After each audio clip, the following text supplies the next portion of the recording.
for a short period of time. But after a while, I started thinking about the utility. It was in my heart. At this point, I had almost 12, just 2 months shy of 12 years in. And so I realized during that time, my heart was in utilities. And so I started looking around again. I seen an opening here to be a C&D tech. So I applied and I got in. Typically I get here at 7 in the morning. I get my list of, if I can get to this is what I need to do. And I get in my truck. If I need any supplies, parts, tools based off of the work I was given that morning, I'll pick that up here at our shop. And then I head out, and my goal for the day is to get as much work as that was assigned to me done as possible. And sometimes that happens, and other times there's a lot of first response calls that come in. My favorite part is the uniqueness. It's not knowing what I'm going to be faced with every day. It could be different. It's not mundane in any way.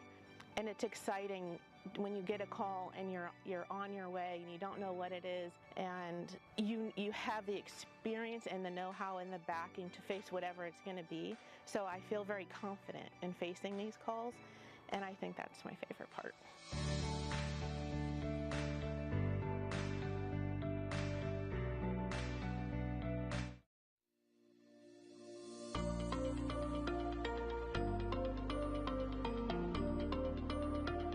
Hello, my name is Devon Poulos. I'm the Aquatics Facilities Manager with the City of Northport, and today we're going to be talking with you guys about our free swim evaluation. It's important that we do these swim evaluations so as kids are registering for swim programs, they get placed in the right class. What we're looking at when we're doing the swim evaluation is every swim level has what's called exit skill assessments. So what we do is we have your child get in the water and we'll go through a series of different movements. Can you go under the water? Can you show us your front crawl? Can you show us back crawl? Can you show us elementary backstroke? Different strokes within there, and what we're doing is we're trying to see where your child tests to before it becomes a challenge for them at that point.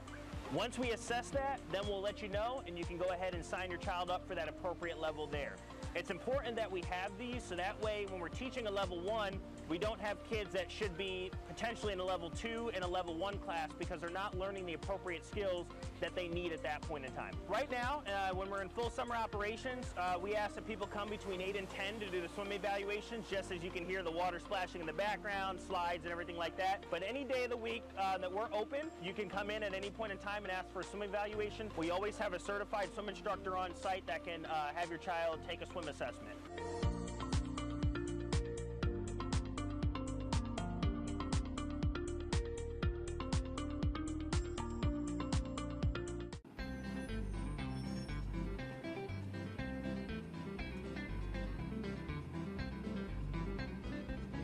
Frank Lama, Solid Waste Manager. I am here today with Mario Venditti. Mario, tell people here how long you've been doing this job. I've been here 5 years. 5 years, excellent, excellent. Yep. So, Mario, tell people what it entails, what you do. I'm a planner scheduler for solid waste at the city, and I go around and I greet the new residents and I educate them on recycle. Excellent, sounds interesting, very good. Yep. So, Mario, what do you find inside the recycling bins that shouldn't be there? So let's try to tell the people how to recycle right. Well, the most common thing I find, Frank, is plastic bags. Okay. So the plastic bags are not recyclable. I find them just tossed in the container, or they bag the recycle with them. Right. And they shouldn't. This is inside the blue lid container. That's right, inside the blue lid containers. Correct. And they should be either taken back to the grocery store or tossed in the trash. Very good. Do you see a lot of recycling inside the containers? I do, bags? yes. Oh. I come across a lot of that. Okay, we don't want to do that, so. Okay, so if you have any questions, you can always look at our website, www.northportflorida.gov/solid waste.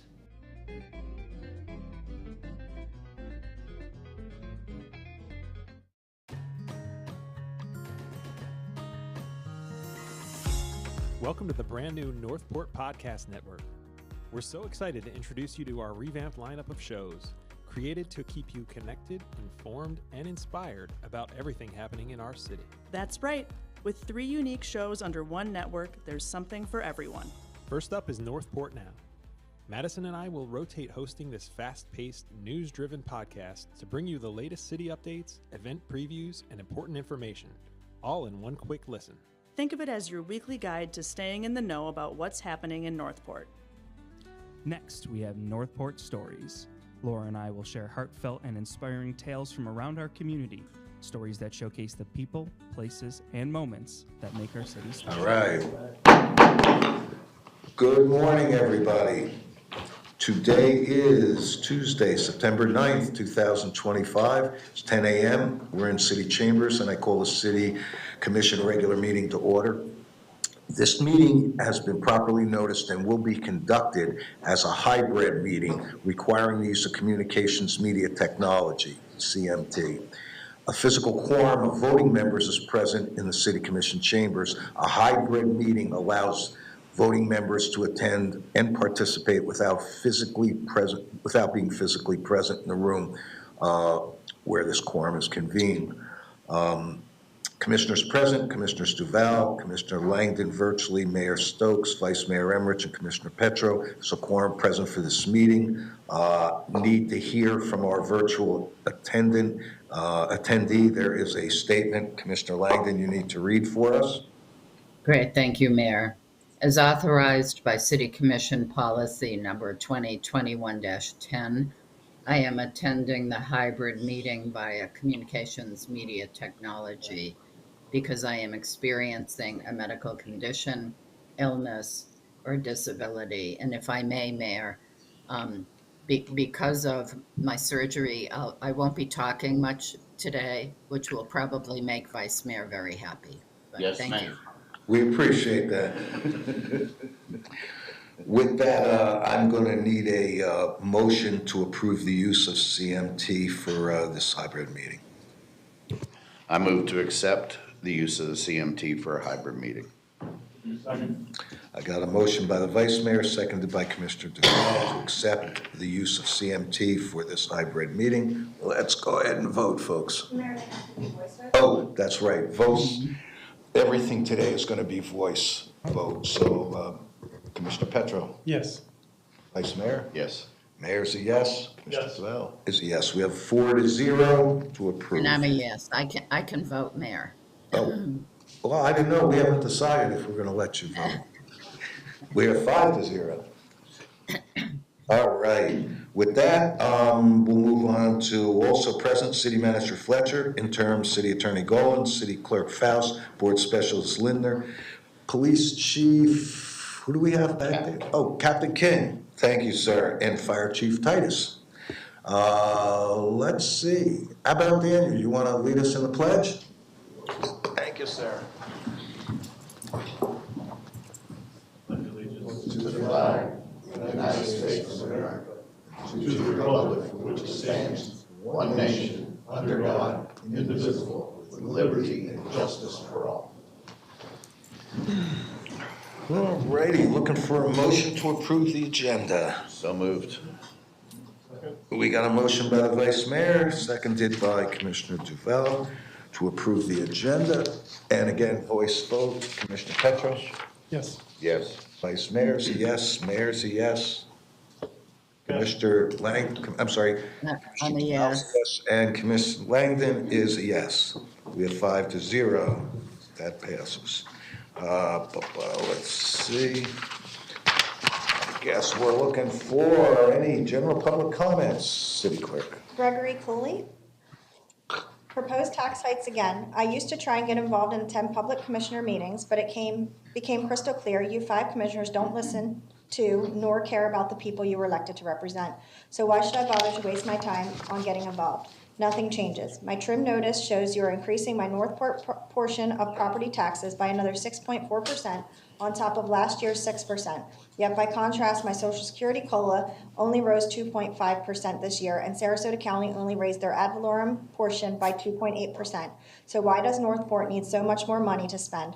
The answer is very simple. Out of control Fletcher spending that you 5 continue to support. I will remind you, you 5 were elected to represent us citizens, homeowners, and seniors, not to give in and shower City Hall with all this money. Give yourselves big fat pay raises and stick us with a 6.4% tax increase. But again, it is crystal clear that you don't listen to nor give a crap about us property owners. Year after year, you continue to approve higher and higher taxes, yet provide little to no increases in city services. Thus, I can't wait to vote out Emmerich and Stokes next year and you other 3 shortly thereafter. I am going to remind you 5 and this entire City Hall, you work for us citizens, we the people. We don't work for you. You are not kings, queens, and royal court. and we are not your lowly peasants whom you get to kick around, steal from, and or tax to death. I am sick of the 5 to 6 to 7% tax hikes when clearly you are just padding your pockets with our money because Northport City revenues are at an all-time high. So why do you need to raise my taxes 6.4% again this year? Greed and waste. And that's all, Mayor. Thank you very much. With that, we're moving on to the consent agenda. City managers, any items been pulled? Yes, sir. Just one item, item W, resolution number 2025-R65. All right. And who pulled that? Commissioner Langdon. All right. Well, let's see. So let's do this. We got any public comment on the consent agenda? There is none. Then I'm looking for a motion. I'll make it. I move to approve the items in the consent agenda, pulling item W for discussion. All righty. We'll have a second. Second. Got a motion by the Vice Mayor, seconded by Commissioner Duval to approve the consent agenda accepting pulled item W. With that, let's do a voice vote. Commissioner Petro? Yes. Vice Mayor? Yes. Mayor's a yes. Commissioner Langdon? Yes. And Commissioner Duval. We've got 5-0 to approve the consent agenda. Commissioner Langdon, it's your item. Thank you. Excuse me. Given that the city has a pending lawsuit with Central Park, I believe that we should table this conversation until we have an opportunity to consult with litigation counsel.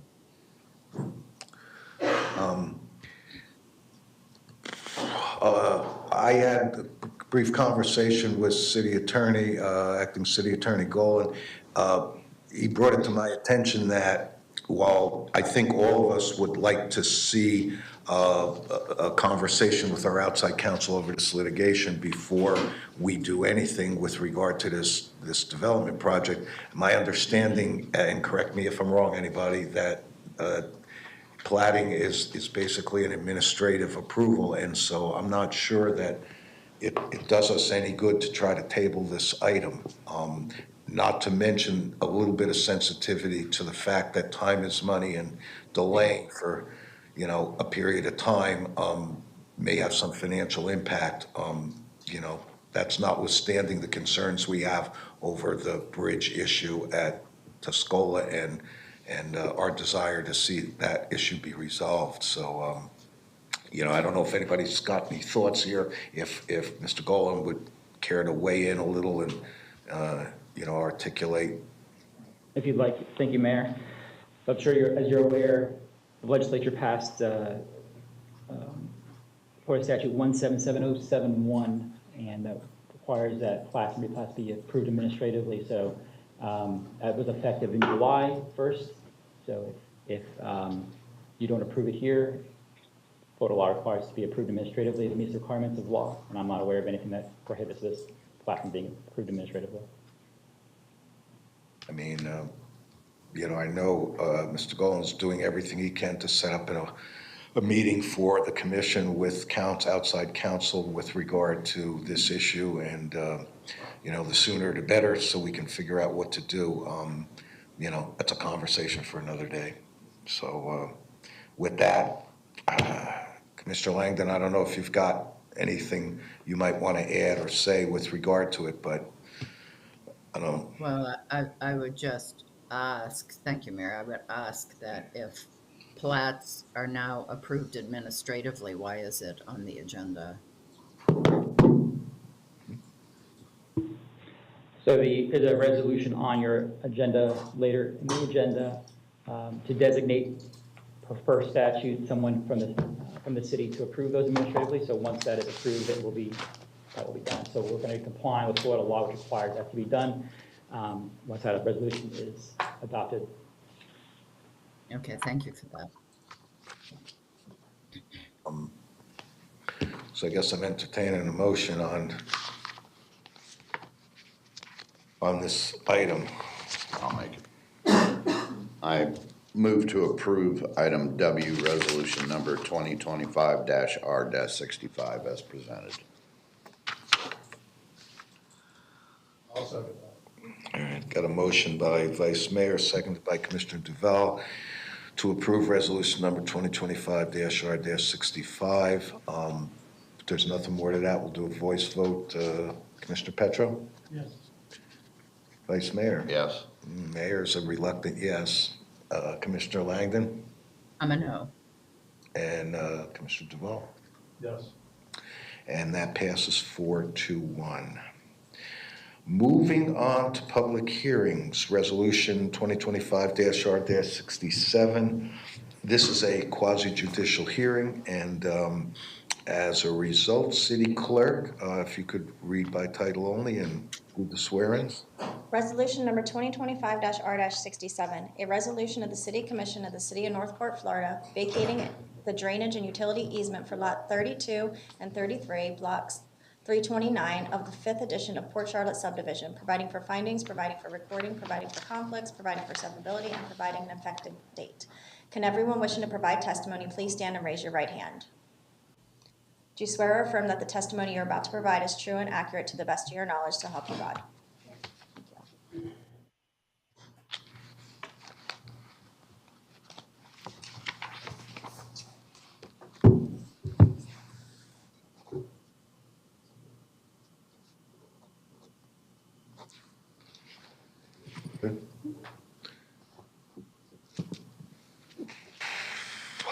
You are up. No, ex parte. Oh, I'm sorry. Yeah, we have ex parte. Commissioner Petro, I'm sorry. Thank you. I was approached by the representative of the petitioner to look into the process, how to do it, and I've referred them to the city manager. That's about it. I have none. I have none. Commissioner Langdon? I have none. And Commissioner Duval? Yes, my discussions with the city manager in my one-on-one in my pre-job brief. All righty. Pre-agenda briefing. Very good then. City Clerk, any aggrieved parties? There's none. Then we are up with, I believe, applicant's presentation.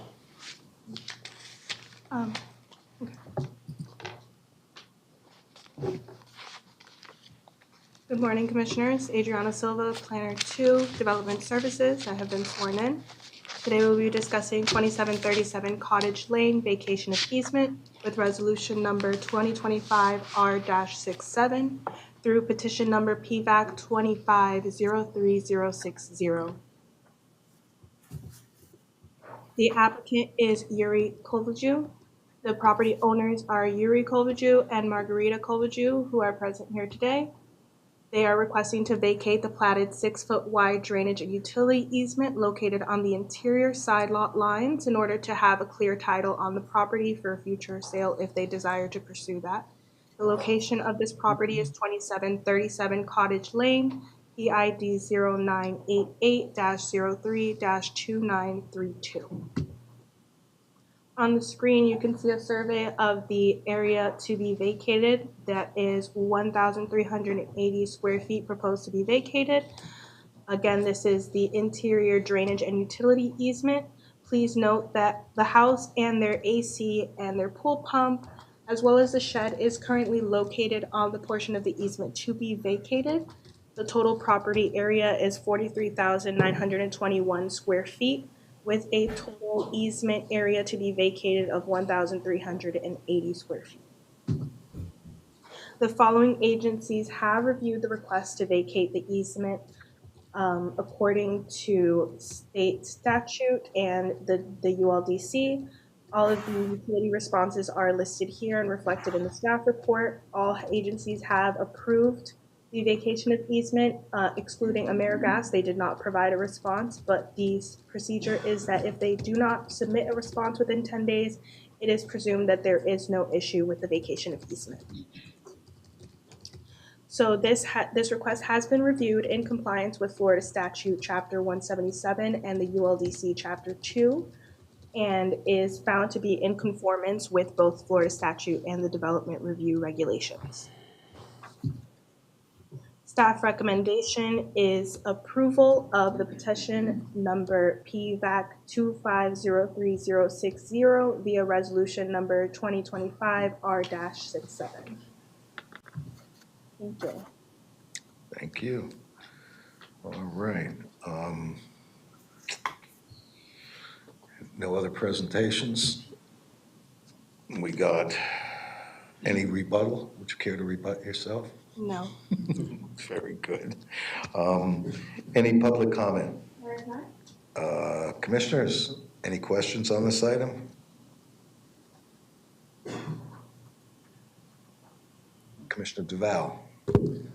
Thank you, Mayor. I would just like to verify that the applicants have paid city fees Yes. to have this done. And we do have the receipt of all applicable taxes paid in the staff report. Thank you. No problem. You're welcome.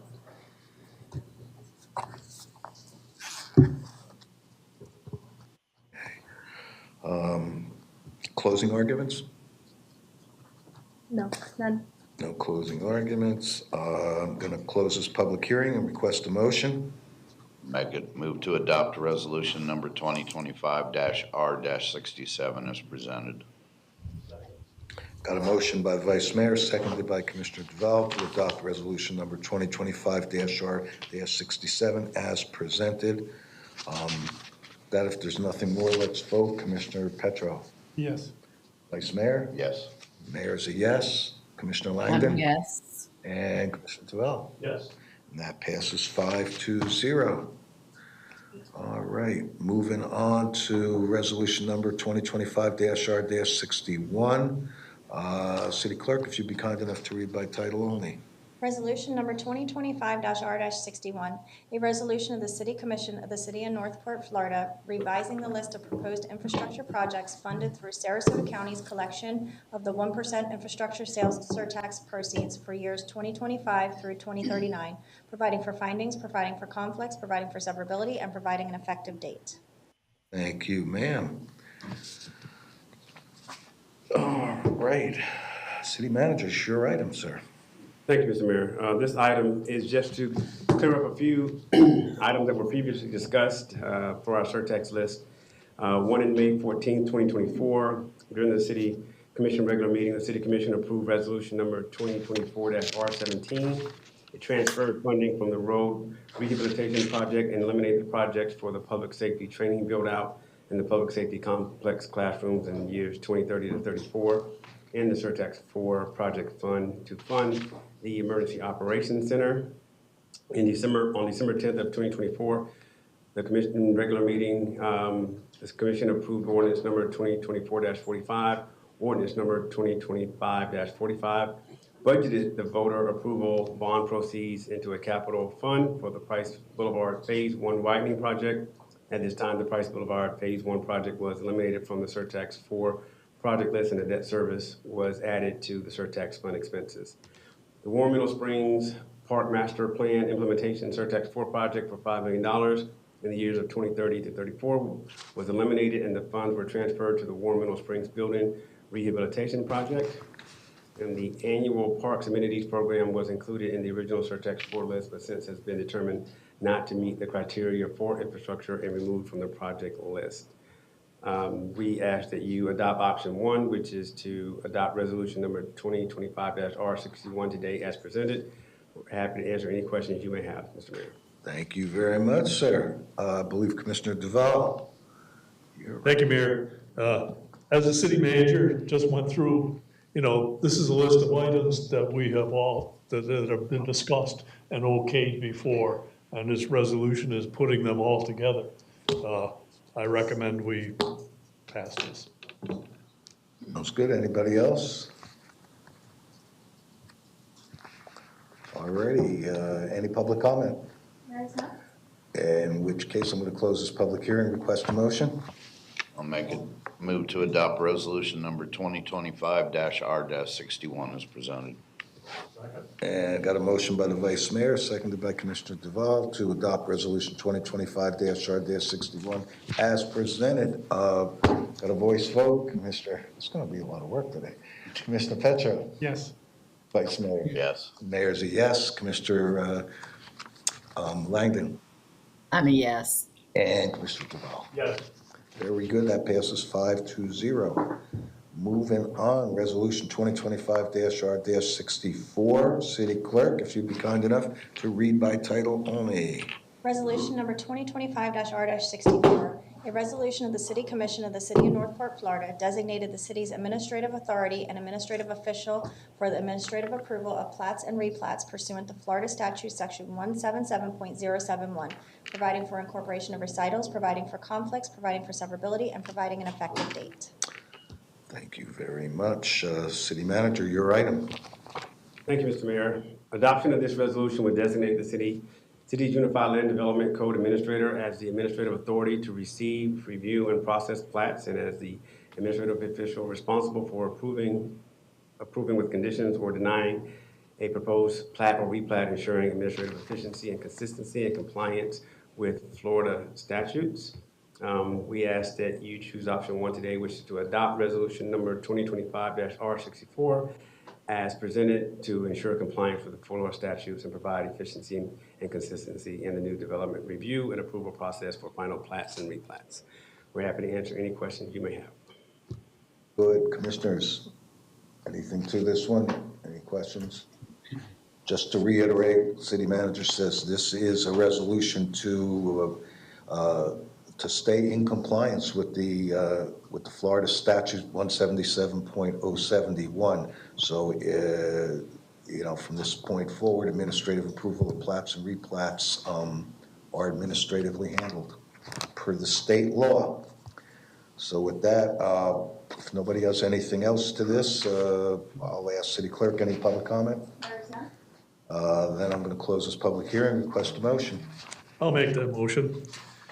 I move to adopt resolution number 2025-R-64 as presented. Thank you, sir. As we have a second? Second. We got a motion by Commissioner Duval, seconded by the Vice Mayor to adopt resolution 2025-R-64 as presented.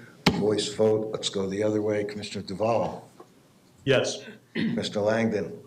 I'm a yes. Mayor's a yes. Vice Mayor? Yes. And Commissioner Petro? Yes. That passes 5-0. Moving on to ordinances. Ordinance 2025-22. And do I need a motion? I need a motion to direct City Clerk to read by title only. So moved. Need a second? Got a motion by the Vice Mayor, seconded by Commissioner Duval to direct City Clerk to read by title only. Voice vote, Commissioner Petro? Yes. Vice Yes. Mayor? Mayor's a yes. Commissioner Lang? Yes. And Commissioner Duval. 5-0. You are up, City Clerk. Ordinance number 2025-22, an ordinance of the City of Northport, Florida, amending the future land use designation from conservation to agriculture estates for approximately 3.30 acres of land generally located west of Jennings Boulevard in Section 24, Township 40 South, Range 20 east of Sarasota County, and further described in instrument number 20220-10157 in official records of Sarasota County, amending the City of Northport Comprehensive Plan, Chapter 2, Future Land Use Map 2-7, providing for findings, providing for adoption, providing for transmittal of documents, providing for conflicts, providing for severability, and providing an effective date. Thank you, ma'am. City Manager, your item. Thank you, Mr. Mayor. I see our Assistant Director of Development Services rising to the podium. I'm going to turn it over to her for further discussion. Thank you, sir. Good morning, Mayor, Commissioners. Lori Barnes, Deputy Director of Development Services. This morning, I am presenting on behalf of Gabriel Quintus, our Assistant Director, who is unable to be here. This is a small-scale comprehensive plan amendment to the future land use map, petition PFLU 2502427 by ordinance 2025-22. In this case, the applicant is the city of Northport. I know that it is uncommon for the commission to see petitions for future land use map amendments and rezonings initiated by the city. There is a specific reason in this case that the city has initiated this petition. When the new future land use map was adopted last year, this property was assigned a conservation future land use designation and a conservation zoning designation. That is because it was a carry forward from the prior future land use map and zoning map. The planning and zoning staff, in preparing the new maps, looked at those conservation designations and carried them forward, unbeknowing that in complete conflict with the comprehensive plan designation for conservation, the Unified Land Development Code permitted single-family homes on conservation property, provided the property was 3 acres or more. This property owner submitted an application to build a single-family home, and upon learning the issue with the mapping and the conversion to the new code, the city initiated this petition to correct the matter. The property owner is John Ackerman and Veronica Ackerman, and the request is to change the future land use designation of a 3.3 acre property from conservation to agricultural estates. This property is located west of Jennings Boulevard in the proximity of the Myakka State Forest. This property has existed in its current configuration since at least 1986 and was specifically excluded from the transfer to the public agencies that would own the state forest. The site is currently designated as environmental conservation on the future land use map with an environmental conservation zoning. The surrounding future land uses and zoning, for the most part, are parks and conservation, with the exception of the properties to the east, which are designated low-density residential. This future land use map amendment was processed for management review, and no comments were issued by the reviewing department, and the city attorney's office has reviewed the proposed ordinance and approved it for form and correctness. Staff reviewed the proposed application for consistency with the Florida statutes, the city's comprehensive plan, and the Unified Land Development Code. This is a small-scale amendment, which means it's under the 50-acre threshold. So if this is approved on first reading, it will not be transmitted to the state for review. It will simply come back for a second reading. The property is not in an area of critical state concern either. Pursuant to Chapter 163-3177 of the Florida statutes, staff has reviewed this application for a determination as to whether public services and facilities are available and whether this property redesignation would contribute to urban sprawl. And we find that it does meet the requirements of Florida statutes. We have reviewed this application for consistency with our comprehensive plan, including the property rights element. Due to this misdesignation on the future land use map and zoning map, the property rights of the people who own this property have been removed due to the current conservation designations disallowing single-family development as compared to the prior designations, which permitted a single-family home. So this comprehensive plan amendment and amending the map designations would be consistent with the property rights element. This designation is consistent with the conservation element, and we do have safeguards in place during the development review process to ensure that any rare endangered species are protected and that any wetland areas or other environmentally sensitive lands are treated properly through the development review process. This designation in this one property, because it's for a single-family home, is actually exempt from public schools concurrency review. And finally, we've reviewed for compliance with Chapter 2 of the ULDC and the decision criteria contained in there for redesignating future land use assignments. Notices of the public hearing were mailed to the owner of the property as required by Florida Statutes 166-041, and we mailed notices to the property owners within 1,320 feet of the subject property 15 days before the first public hearing as required by the ULDC. The petition will be advertised in a newspaper of general circulation 10 days prior to adoption pursuant to the Florida statutes and the city code. As required by Section 2.1.4 L1 of the Unified Land Development Code, city staff held a virtual neighborhood meeting on August 28th, 2025. There were no attendees for the meeting. Staff recommends option 1, approval of ordinance 2025-22, and I'd be happy to answer any questions you may have. Thank you very much. Commissioner DeVal. Yes, thank you, Mayor. Thank you. The reason that I questioned on one of our prior topics here, I questioned if the petitioner had, paid fees regarding this topic.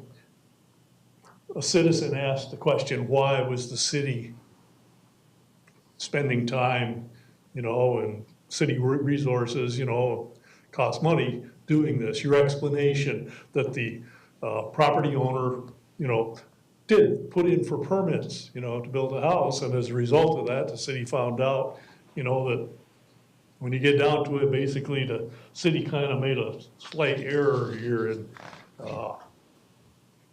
in this adjustment, not having it done before. So I thank you very much for that explanation. Thank you. And I see no reason why we shouldn't move forward with this. Would it be possible to explain why is this particular case different than the person who owns a piece of property in an area of the city that we've rezoned, where their intention was to build a single family house, and we rezoned it to either mixed use or commercial or whatever, and now they are no longer allowed? Because for the average person who might listen to this, they're gonna say, like, you rezoned, and you can call it a mistake, but maybe in their eyes, they could call rezoning their property that they can no longer build a single house on a mistake as well by the city. Can you explain that for not only the citizens, but for me? Yes, Mayor, absolutely. Many of the changes to the future land use map and the zoning map through the initiative to amend the ULDC and bring the city from 8% commercial to 16% commercial were intentional. Those designations were applied in order to meet the goals in the strategic vision plan of the City Commission. We actually expanded the allowable uses for those properties, wherein in this case, because of the former conservation designation allowing single family and the current conservation designation prohibiting any development whatsoever other than nature trails and parks and the like. we have actually stripped this property owner of all of their development rights. And because of that, if we don't proceed with changing the designations to restore their ability to build a single-family home, we could be subject to a takings claim under the Burt Harris Act. Perfect. Lori, thank you so much for that. Yes, sir. Hopefully that explains it, and it did for me, so I hope it does for anyone listening. So thank you very much. Thank you, sir. Anybody else? Commissioner Petro. Yes, thank you, Mayor. You partially answered my question. Just wanted to be educated on this. So the conservation designation it's been since 1986, correct? Or? This has been a platted lot for residential development since 1986. When the initiative came forward to create the Myakka State Forest in 1998, this property was not incorporated in the land area to be publicly owned by the state. It was left behind as privately owned, and therefore their development rights stayed in place. Okay.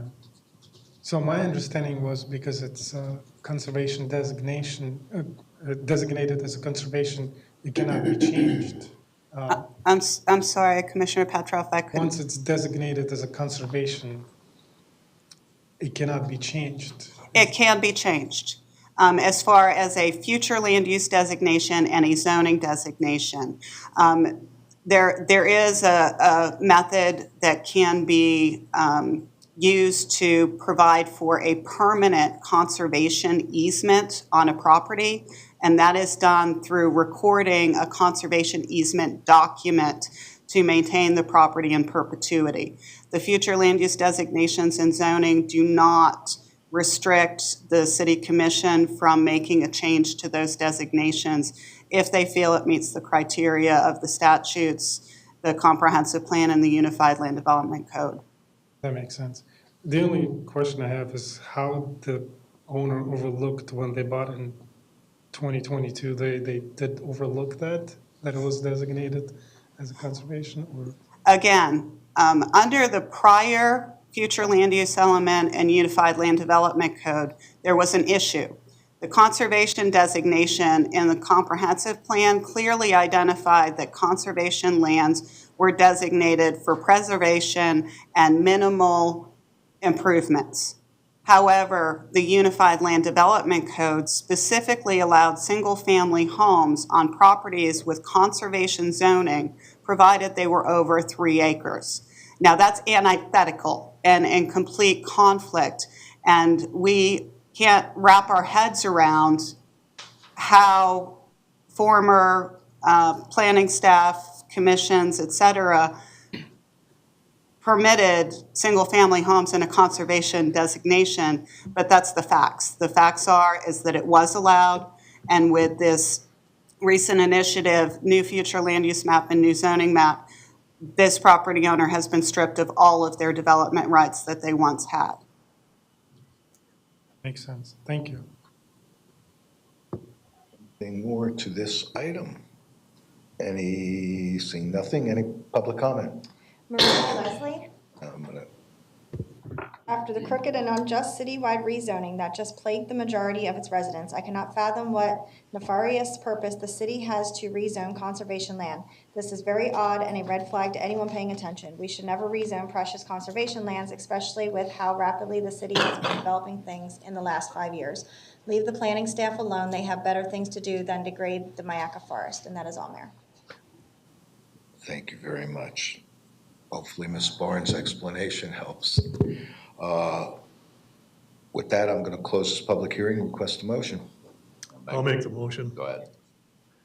I move to continue ordinance number 2025-22 to second reading on September 23rd, 2025. Second. Got a motion by Commissioner Duval, seconded by the Vice Mayor to continue ordinance 2025-22 to second reading on September 23rd, 2025. We'll vote by voice. Commissioner Petro. Yes. Mayor? Yes. Mayor's a yes. Commissioner Langdon? Yes. And Commissioner Duval. And that passes 5-0. Moving on.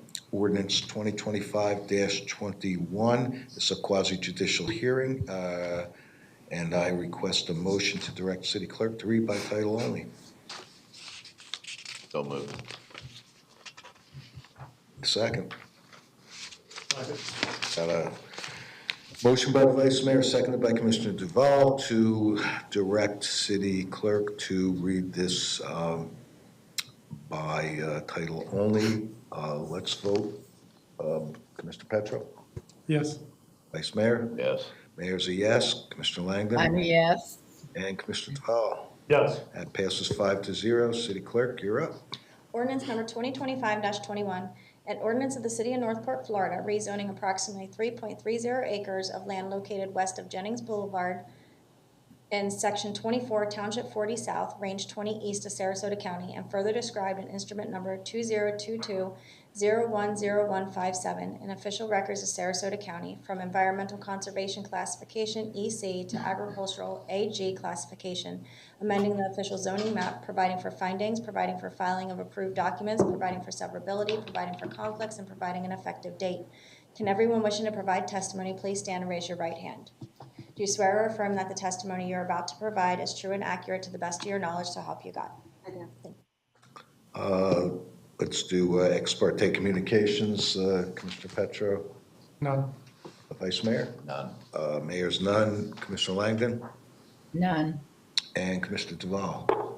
Just my one-on-one with city commissioner, or city manager. All righty. Thank you, sir. Any aggrieved parties, City Clerk? There is none. With that, we're on to presentation. Ms. Barnes, you're up. Yes, sir. Thank you. Lori Barnes, Development Services Deputy Director. I am presenting today on behalf of Gabriel Quintos, our Assistant Director, who is unable to be here today.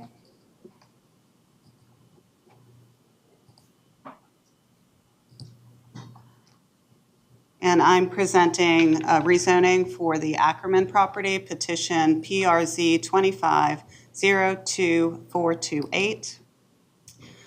This is a city-initiated rezoning, a companion to the future land use amendment you just heard. The property owners are John and Veronica Ackerman, and this request is to rezone 3.3 acres from environmental conservation to agriculture. Property is located west of Jennings Boulevard in the Myakka State Forest area. As indicated in the future land use amendment presentation, this property has existed in its current configuration since at least 1986. And when the Myakka State Forest was created in 1998, this property was specifically left out of the properties that were assembled to be under public ownership by the state of Florida. Currently, the adopted future land use map designation for this property is environmental conservation with a companion environmental conservation zoning district. Surrounding land uses are mainly conservation, with the exception of property to the east, which is residential low density. This rezoning petition was processed for management review, and we received no comments from the reviewing department. City Attorney's Office reviewed the proposed ordinance and have approved it for form and correctness. Staff's reviewed the application for consistency with the Florida statute, the city's comprehensive plan, and the city's Unified Land Development Code.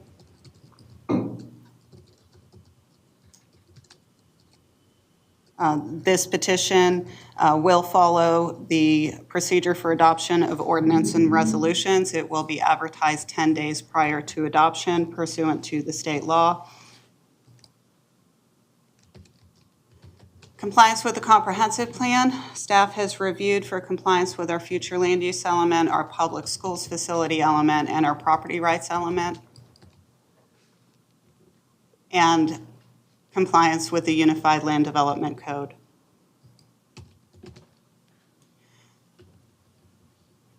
Pursuant to Florida statute, section 166041, we have provided mailed notice to the owner, and we have mailed public hearing notices to property owners within 1,320 feet pursuant to our ULDC. As required by Chapter 2 of the ULDC, Development Services staff held a neighborhood meeting virtually on August 28th. We had no attendees for that meeting. As mentioned, under the future land use map amendment, this correction to the mapping designations is necessary to restore the rights of the property owner to build a single-family home, which were available to them under the prior conservation designation due to the ULDC at the time, prior to 2024, allowing a single-family home on properties 3 acres or larger. So staff recommends option 1 to approve ordinance 2025-21. And again, I'd be happy to answer any questions you may have.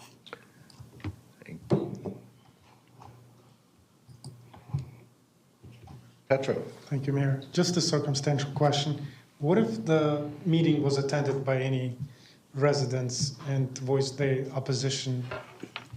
What would be the outcome? The outcome would be we would have memorialized those comments in the memo attached to your staff report, which detailed the mailing notices and that there were no attendees. If people had attended that neighborhood meeting, your memo would have indicated how many people attended, what their comments entailed, and whether staff was able to address those comments or not at the time of the meeting. And that would be all incorporated in your packet for commission consideration. And that's about it as far as the attendees voice, whatever, for or against. And yes, in this case, because this is a city-initiated petition to correct mapping designations in order to avoid a takings claim, there really, if we had members of the public opposing this, we would communicate that to commission, but it would not prompt staff to make any changes. Now, with a privately initiated development petition, wherein a developer holds a neighborhood meeting, the neighbors come to the meeting, they have concerns, the developer does, in some cases, modify their site development plan or tweak it to minimize some concerns of the neighbors as to impacts of that development on them. So that is the primary purpose of the neighborhood meeting, is to bring the developers and the neighbors together to work through concerns about a site plan. But legally, the developer is not obligated to make changes in any shape or form, or? No, they are not. If their site complies with the Unified Land Development Code and the Comprehensive Plan, they are not required to make any changes. In some cases, they do anyway. Okay, thank you. Just to also point out that there is remedy for it in situations like that with private development where neighbors can actually justify themselves being aggrieved parties. There is a process for aggrieved parties, obviously, as you see, to be a part of this hearing and testify. And, we've had that over the years where they do qualify as aggrieved. But in this case, there really are no aggrieved parties. So. Thank you. Seeing that there are no other presentations, do you care to rebut yourself?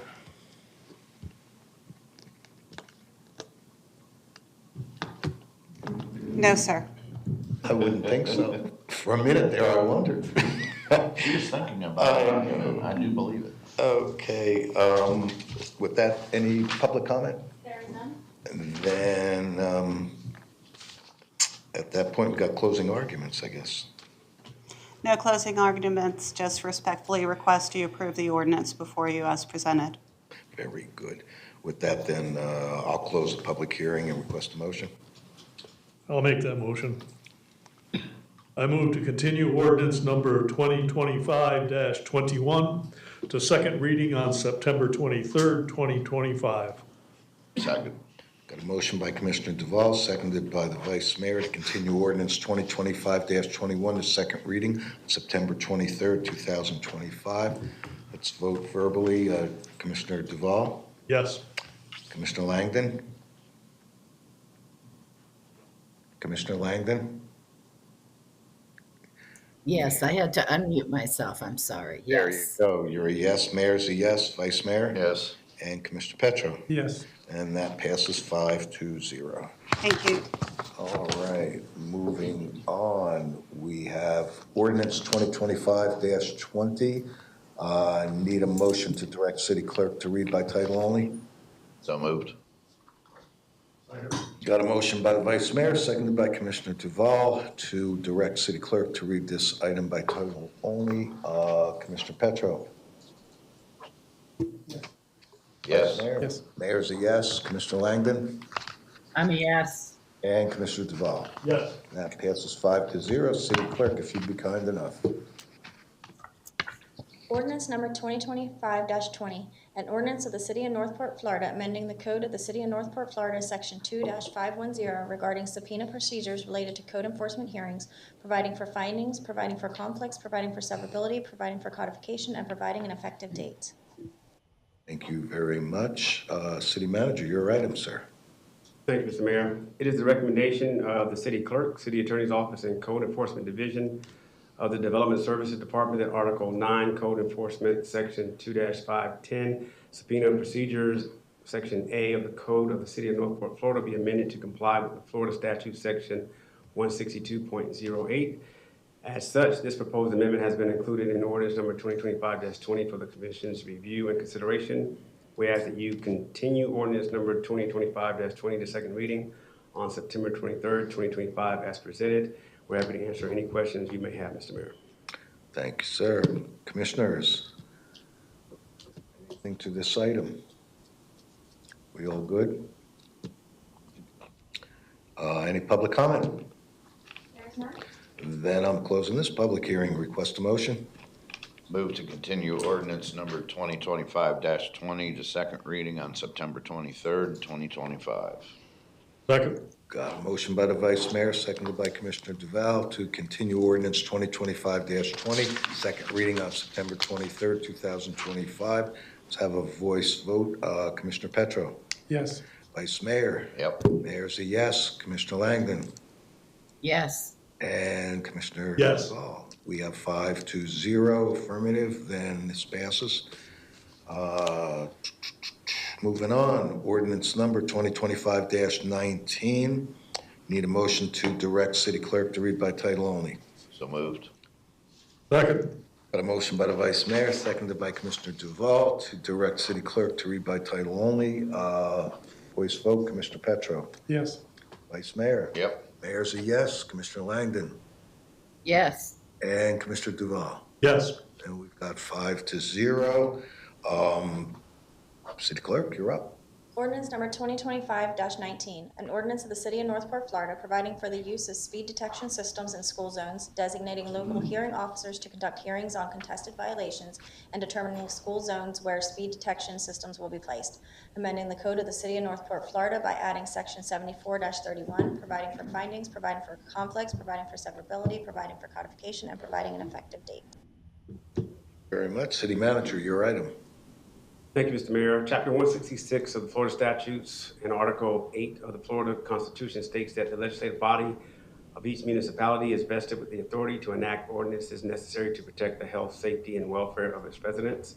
House Bill 657 is codified under Chapter 2023-174 of the laws of Florida, authorizes municipalities to use speed detection systems in accordance with certain technical specifications established by the Florida Department of Transportation to enforce the speed limit in a school zone at specified periods.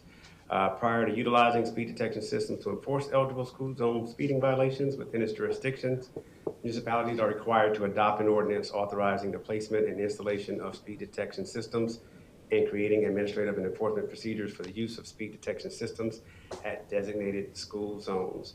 We ask that you accept this ordinance and continue it, which is number 2025-19, the second reading, on September 23rd, 2025, as presented to allow us to do so. We're happy to answer any questions you may have. Thank you, sir. Commissioners, anything to this item? Commissioner Duval. Thank you, Mayor. There is nothing in this city that's more important than the safety, health, and welfare of our children.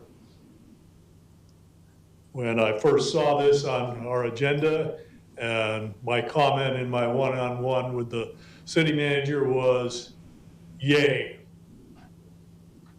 And I will not change that comment today. Yay.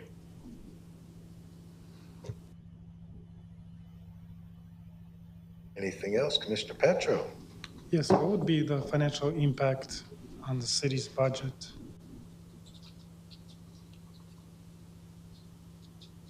Let me see if that's listed in the items, sir. Give me 1 second. And is it going to be at the all schools zones or just selected ones? It will be in specified areas of our school zones. I'm not sure if Captain King's knows, but let me see if I can get that. I can answer that for you. Oh, you can? Yeah, there are 10 schools listed in the ordinance, and then also all future schools that might be built in the city's jurisdiction. Financial impact on the budget? Captain Scott King for the record from the PD. There is no financial output that we have to place to have this enacted into the city. So there is nothing that the city has to put out first to get them to come into the city. Also, it's a third-party type of a deal? Correct. The vendor will do all the work, all the placement of the devices in the city. We do not have to pay for that at all. Do we keep any income, so to speak, from the infractions? There is some that comes in, but it's distributed by the bill, individual to crossing guard funds, to traffic and safety education, and then it goes through other sections. I can give you the specific breakdown later if you'd like, but it breaks down, the bill actually states where the funds go. And when is the installation or implementation of the program take place? We have to get the ordinance created first. Once the second reading is done, then the potential contract will be placed in front. Once that is done, they can give us a window of availability to get started to place the actual devices in the school zones. We're hoping by the end of this year, by December, we'll have all of them put in at the schools. Will that minimize the police presence in the school zones? The police presence will still be there, but these devices will actually register without us having to be there.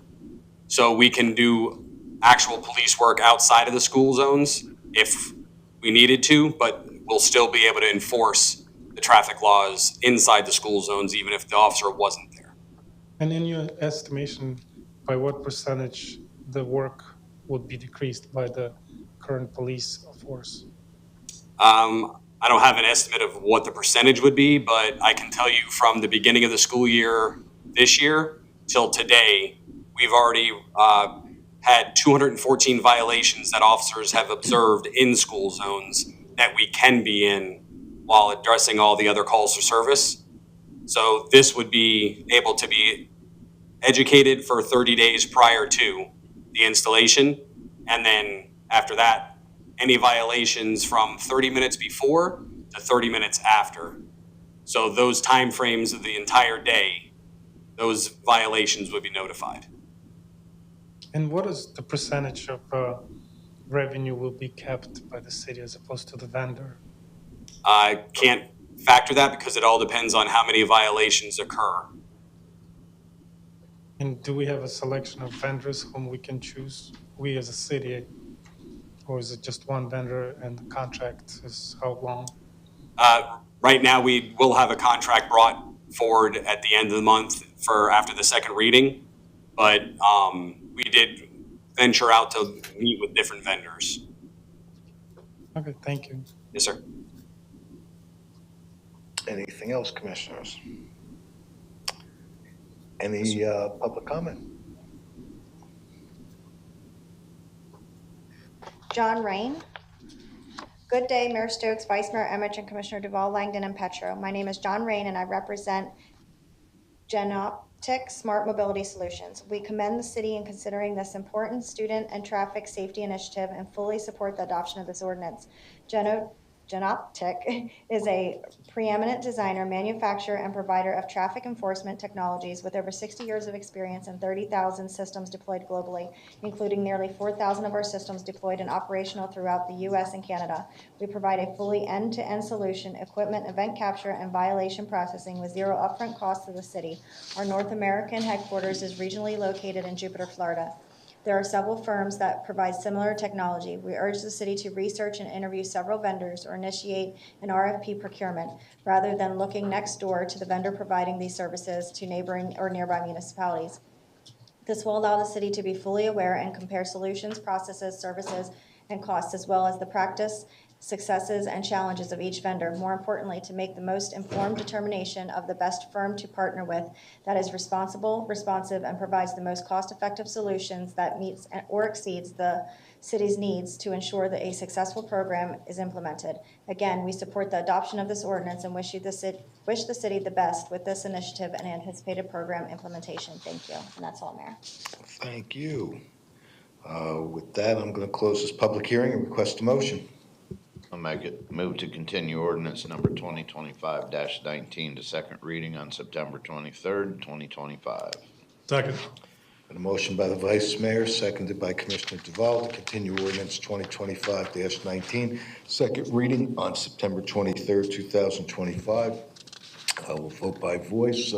Commissioner Petro. Yes. Vice Mayor. Yep. Mayor's a yes. Commissioner Langdon. Yes. And Commissioner Duval. Yes. That passes 5-0. Moving on to ordinance number 2025-23. This also requests a motion to direct city clerk to read by title only. So moved. Second. Got a motion by the Vice Mayor, seconded by Commissioner Duval, to direct city clerk to read by title only. City clerk, if you'd be so kind. Ordinance number 2025-23, an ordinance of the City Commission of the City of Northport, Florida relating to fines and liens, amending the code of the City of Northport, Florida, Section 2-511, to expand and clarify the lien reduction program for code enforcement fines, providing for conflicts, providing for severability, providing an effective date. Thank you, ma'am. City Manager, your item, sir. Thank you, Mr. Mayor. This item facilitates the remediation of code violations and encourages the reoccupancy of vacant or neglected properties, thereby improving neighborhood conditions and the overall quality of life for our residents. It also ensures that administrative costs, contractor or vendor abatement fees, and/or labor and supply costs incurred by the city for abatement, if applicable, and recording fees associated with enforcement are not borne by the taxpayers. We ask that you approve ordinance number 2025-23 on first reading and continue it to second reading on September 23rd, 2025. We're happy to answer any questions you may have, Mr. Mayor. Thank you, sir. Anything to this, commissioners? And basically, the value of this is what, City Manager? The value? Yeah, this would enable us to do what? You want me to reread what I just said, Mr. Mayor, or are you looking for something specific, as in like a dollar amount? No, just that, basically, I guess we have property that, in this city. I just wanted to make the point for our citizens that, the reason we're doing this. It ensures that administrative costs, contractor or vendor fees, and labor supply costs incurred by the city for abatement, if applicable, and these fees associated with the enforcement are not a burden to the taxpayers. Good. Any public comment on this item? You have one more commission comment. Oh, I'm sorry, Commissioner Duval. I'm sorry, I missed you, sir. Oh, thank you, Mayor. Yeah, I just looked into the background information on this, and basically, sometimes we have liens, and liens are put on a property. You got an unfinished building. I have one on my street, been there for a number of years, and the city can't collect on that lien until something's done with the property. This holds back getting the situation solved and getting the property back on the tax rolls in some cases, getting the neighborhood to look the way it should instead of in a half-destroyed, half-finished area. By instituting these minimum fees, basically we can move forward. And I recommend passage of this. Thank you. Thank you, Commissioner Duval. That's what I was looking for there, sir. Thank you, thank you. With that, we have any public comment? We do not. And then I'm going to close this public hearing and request a motion. Move to continue ordinance number 2025-23 to second reading on September 23rd, 2025. Motion by the Vice Mayor, seconded by Commissioner Duval, to continue ordinance 2025-23 to second reading on September 23rd, 2025. Vote by voice. Commissioner Petro. Yes. Vice Mayor. Yeah. Mayor's a yes. Commissioner Langdon. I'm a yes. And Commissioner Duval. Yes. And that passes 5-0. Moving on. Ordinance number 2025-29. Need a motion to direct city clerk to read by title only. So moved. Got a motion by the Vice Mayor, seconded by Commissioner Duval to direct city clerk to read by title only. Let's voice vote. Commissioner Duval. Yes. Commissioner Langdon. Yes. Mayor's a yes. Vice Mayor. Yes. And Commissioner Petro. Yes. Passes 5-0. City clerk. Ordinance number 2025-29, an ordinance of the City of Northport, Florida regarding quasi-judicial proceedings, amending the Code of the City of Northport, Florida, Section 2-79 through 2-84, providing for conflicts, providing for severability, and providing an effective date. Very much. City Manager, your item, sir. Thank you, Mr. Mayor. The city code for quasi-judicial proceedings is requested to be updated. Case law to reduce legal exposure and approval of this ordinance number 2025-29 will amend city code section 2-79 through 2-84 as follow, clarifying definitions, clarifies the aggrieved or adversely affected party status request process, requires the quasi-judicial body to determine standing of persons requesting status to intervene. It modifies the quasi-judicial proceedings to include determination of standing for aggrieved or adversely affected party status requests after the introduction of the case. It provides that when a quasi-judicial proceeding is approved by ordinance and the City Commission approves the ordinance on first reading, that the second reading will be procedural only unless a party notifies the city clerk that they have new factual evidence that was not provided in first reading. And also includes a notification process in the event there is new factual evidence for second reading. It will be quasi-judicial, and a renoticing process if all parties do not confirm attendance or waive their participation in the proceedings. We ask today that you will approve ordinance number 2025-29 on first reading and continue it to second reading on September 23rd, 2025. Thank you, Mr. Mayor. Happy to answer any questions. Thank you. Actually, I have a question for Acting City Attorney. Can we get a little background on this and a little insight as to the issue of aggrieved parties and the determination as to who is an aggrieved party and how? Why is this before us? Yes, thank you for that question, Mayor. Actually, Assistant City Attorney Caitlin Coughlin was the one who did most of the work on this ordinance. I asked for her to come and kind of weigh in on the benefits of the amendment and how it should help with that exact process of aggrieved or adversely affected parties. We're in trouble now. Yes, sir.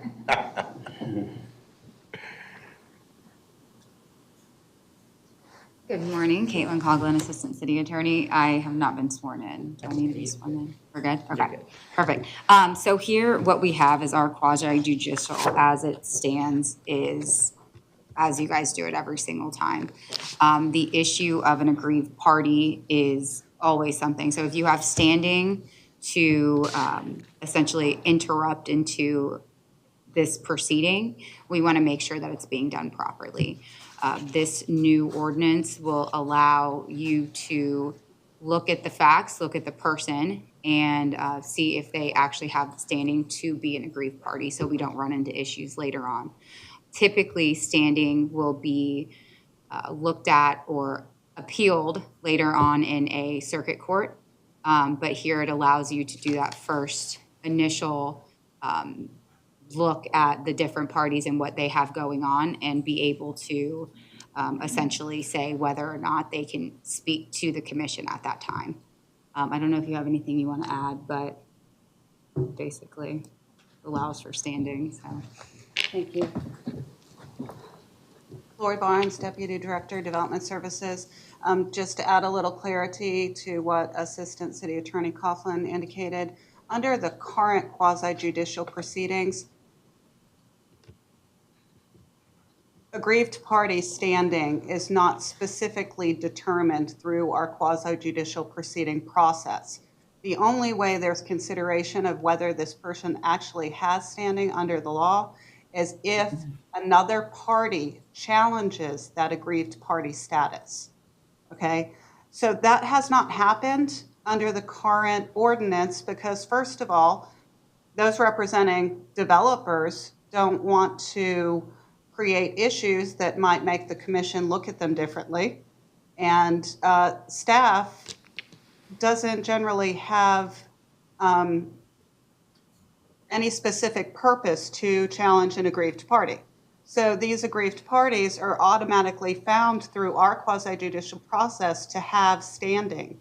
And therefore, if they appeal in court, they will automatically have standing in front of the court. So making a determination of standing of aggrieved parties here in our proceedings can minimize the legal exposure of the city, because if someone is not found to have standing in our proceedings, they're not going to have standing when it comes to the circuit court. And how does this body determine what the guidelines are to determine if the parties they're in the code. in... They are in the new ordinance, and we, staff, will walk you through that. So they'll need to indicate how they have aggrieved party standing. How are they affected more than the average citizen in the city? And then also you'll take a look at, for quasi-judicial proceedings and standing in those land development applications, you'll also look at, are they within the notification proximity? Because that also impacts standing. You know, someone who lives 5 miles away from the project is not necessarily going to be impacted more than someone who is within that 1,200 or 1,320 feet. So this was brought forward to minimize the city's legal exposure and to streamline our quasi-judicial proceedings in as much as they currently call for the second reading to be procedural, but that was never implemented. So we've cleaned up that language so that it can actually be effectuated in our proceedings here in this chamber. Does this, though, not limit or restrict, citizens' rights? It's kind of a fine edge. I mean, I get that there's a standard by which a party is aggrieved. How does it affect them? Simply not liking something doesn't necessarily constitute, being aggrieved. But,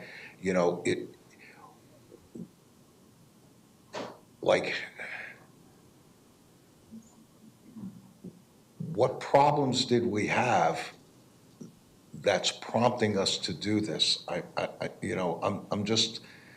trying to understand. I feel as if, I don't want to think that we're making it harder for citizens to speak up and complain or object to whatever, and I'm wondering, what was broken that we're fixing here? So I'll let Assistant City Attorney speak to the case law, but one of the things that prompted this was case law, okay? And what we've presented is consistent with case law to ensure people have their due process rights and to minimize the city's legal exposure. Additionally, some of our quasi-judicial proceedings can be very long and protracted. Every aggrieved party has 20 minutes to present, 10 minutes to rebut, and 5 minutes for closing arguments. And so when you have multiple aggrieved parties that may not have standing under the law being granted that status, you, your staff, your attorneys are here for hours and hours and hours, wherein that person who was granted standing because no one challenged it is given that status when they're not adversely affected any more than any other resident or citizen of this city. Caitlin, did you want to add anything? Not necessarily, but it allows for, a third party who doesn't necessarily have the interest under the case law or have the interest that they would hold up in court later on. It allows you to make that determination here. That determination should be made here. It's allowing for any future lawsuits, for any future quote unquote aggrieved parties who may not have that standing to even bring that forward to the commission. They're now doing it in a larger court. So it's absolutely helping our the way that we're doing things here. And it's following the case law in the sense that if you are not actually an aggrieved party, you have not found them as an aggrieved party, that they will not be able to get into that proceeding. And also keep in mind, every member of the public has a right to give public input through the quasi-judicial proceedings. Whether they, they'll have their time during public input to speak, and that designation really is intended for people who are impacted to a greater degree than the rest of the citizenry of the city.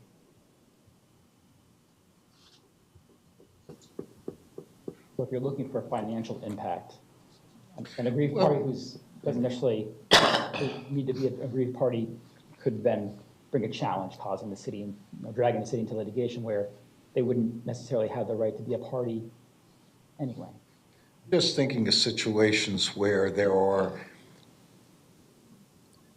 potentially subject matter experts to a particular issue that might come before us, and the opportunity for a party who may not necessarily be aggrieved, to have the ability to present rather than 3 minutes, which goes awfully quickly, and it provides the opportunity for input to this body that may well help add perspective with regard to certain decisions in a quasi-judicial we may make. Now, if the court decides that that person has no standing, they're not aggrieved, or someone challenges it, that's a different story. But taking that burden on this board to determine whether a party's aggrieved or not, I don't know. I've watched some of these go on, and almost all of them go smoothly, and there's really hardly ever aggrieved parties, but there has been a number of occasions where there has been, and there's been some public input from individuals who have some interesting knowledge and experience in certain areas. So I'm just wondering, if this doesn't sort of limit public input and public opinion. While I appreciate the value it brings to us as a city and the mitigation of potential legal exposure, it to some degree limits the public voice. I'm just raising the issue. Mr. Mayor, I can offer that it's my understanding that the City Commission can increase the time limits for public input if they so choose to do so, as long as they are granting that to every member of the public. So that might assist. And then also keeping in mind that if this body, if the quasi-judicial body here at the city doesn't challenge that standing, the court will not challenge the standing if an appeal is filed. So if we don't find that that standing is not appropriate, the court won't address that in an appeal either. So that is one of the reasons when we learned of this case law, we wanted to bring this forward to you to protect the city from that exposure. So as a point of clarification, making the comment you did, were this body to determine it wanted to expand the amount of time allowable, how does that work? Does that you know, if we were to do that, does that automatically mean forevermore, or can it be for a specific agenda item that comes before us, a particular quasi-judicial? I'll be happy to answer that. Yeah. So it would be per item, the board can vote to grant more public comment time for everyone who has public comment on that item. On that particular item. Very good. Good thing to know. All right, then I'm good. Thank you very much for taking the time and patience with me. Anything else? Oh, Commissioner Duval. Thank you, Mayor. I had a lot of the same concerns as the mayor has. And actually on this, you know, I'm not a lawyer. And I was hoping that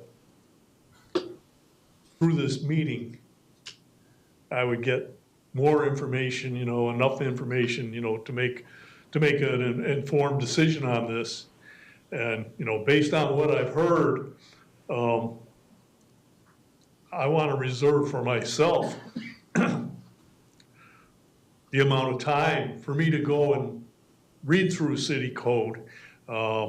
So I would vote yes to move this to a second reading. But when it gets to that second reading, based on what I read in the next 2 weeks, I may change my vote at that time. And City Attorney, you or your staff can provide Commission with a little more information. Certainly Commissioner Duval, especially. Yeah, that's We're cool. available. Beautiful. If I may, Mayor, I have a question. Yes, ma'am. The voice in the cloud has a question. Thank you. Ms. Caitlin, who established, how were the criteria of an aggrieved party established? Where and when were they established?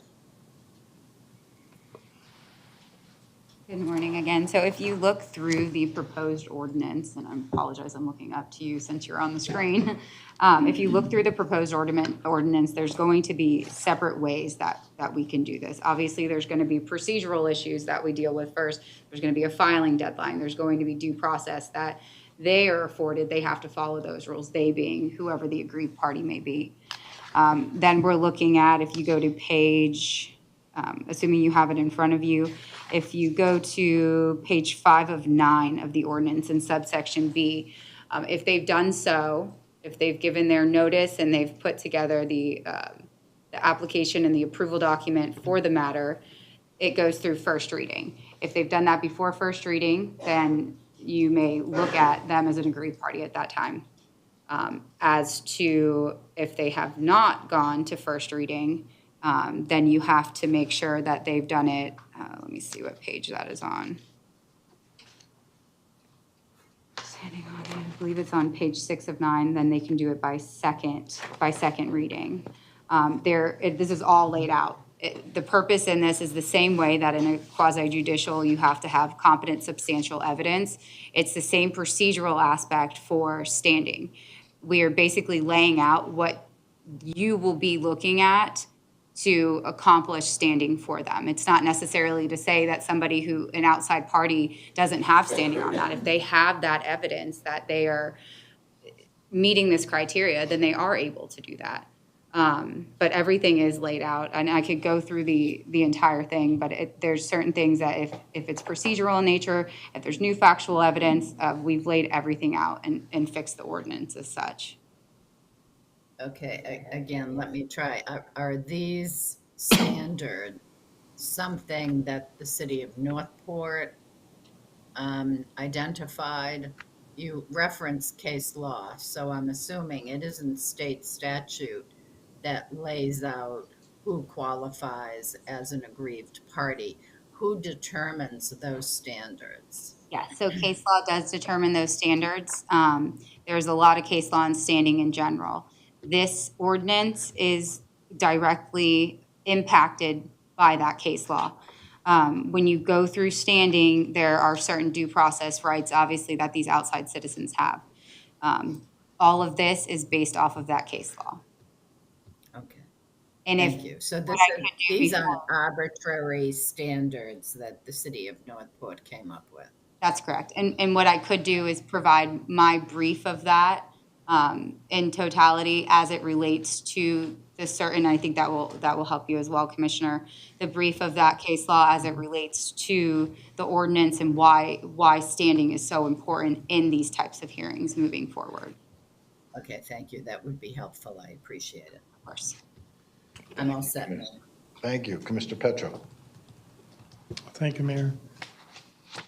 When I first saw this, I got a little bit concerned.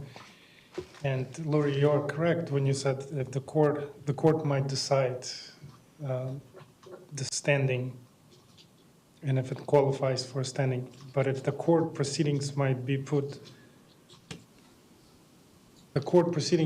additional burden to the grieved party. And my concern is, I always try to put myself in that situation if I might be excluded from a grieved party designation. My concern is parameters. From what I observed, we've never had anybody that would be not affected and still want to show up and take time of staff's efforts and the commission. It's just, for me, it's a little bit, it's uneasy. It's not really black and white to go and vote for this. I want to learn more about this. The simple conclusion is, what if I was in that situation? I would be excluded. What if I'm not a part of municipality, but for whatever reason I have some interest here, or it's just too exclusive in my opinion. But I might be wrong. I'm not a lawyer, and I want to learn more about this. But taking one law case and applying it to the future proceedings for the who knows how many years might be a bit of a limited in nature, and that is my concern. Because if you say yes, the court will decide, it puts additional burden on that party to go not only financially but time-wise. Might take months or even a year just to be at that spot. So Commissioner Petroff, if I may clarify, a few things.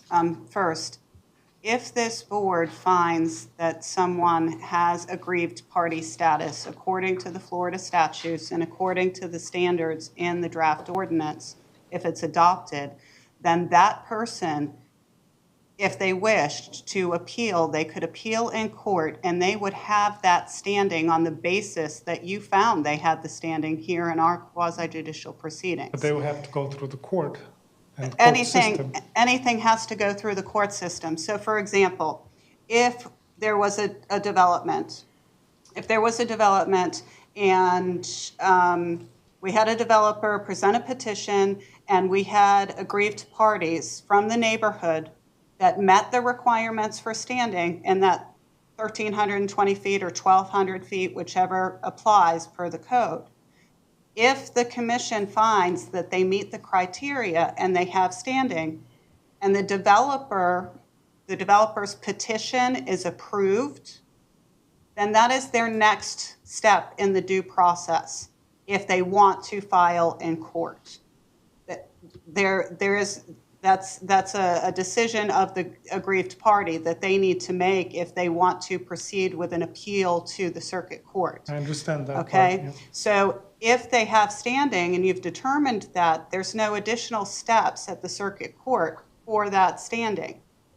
Conversely, if you find that someone doesn't have standing on the basis of the state law and the criteria in the code for case law, then that person would not be aggrieved.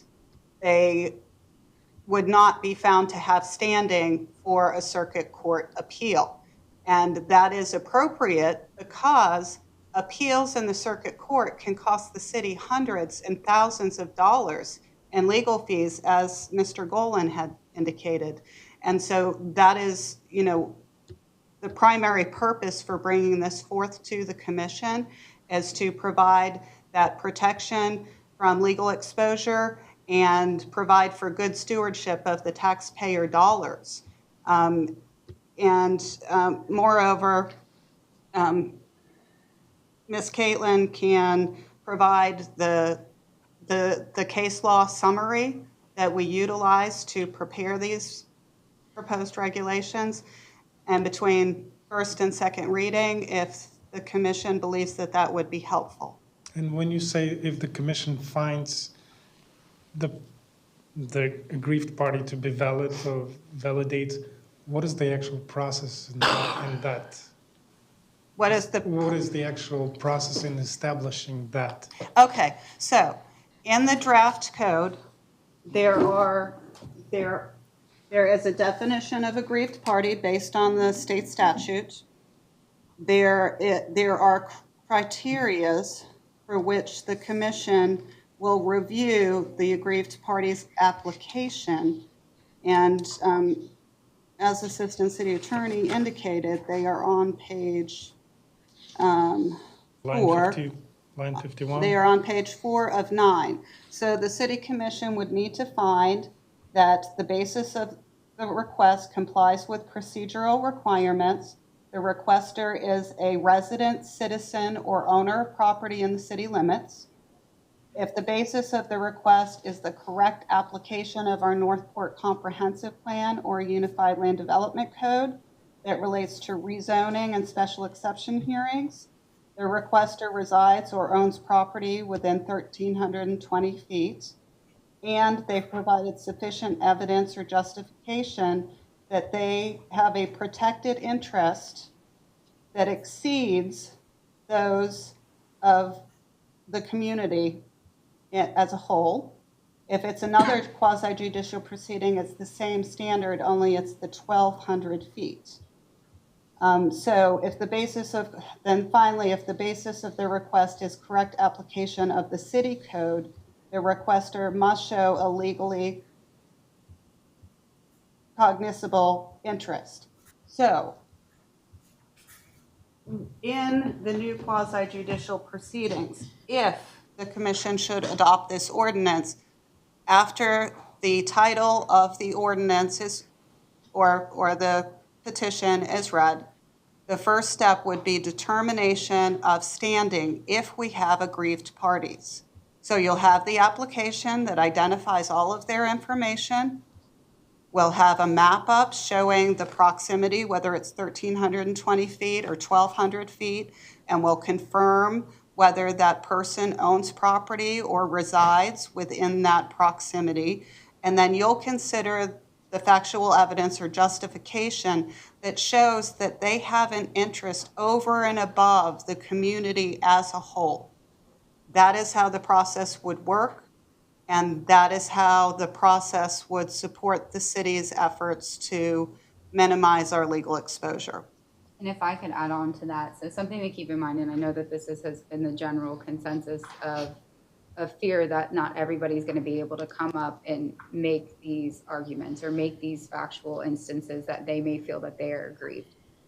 The reason that we're looking at this long term is because the facts and circumstances that this board, or let's say PZAB, determines during the quasi-judicial hearing is what's going to a circuit court.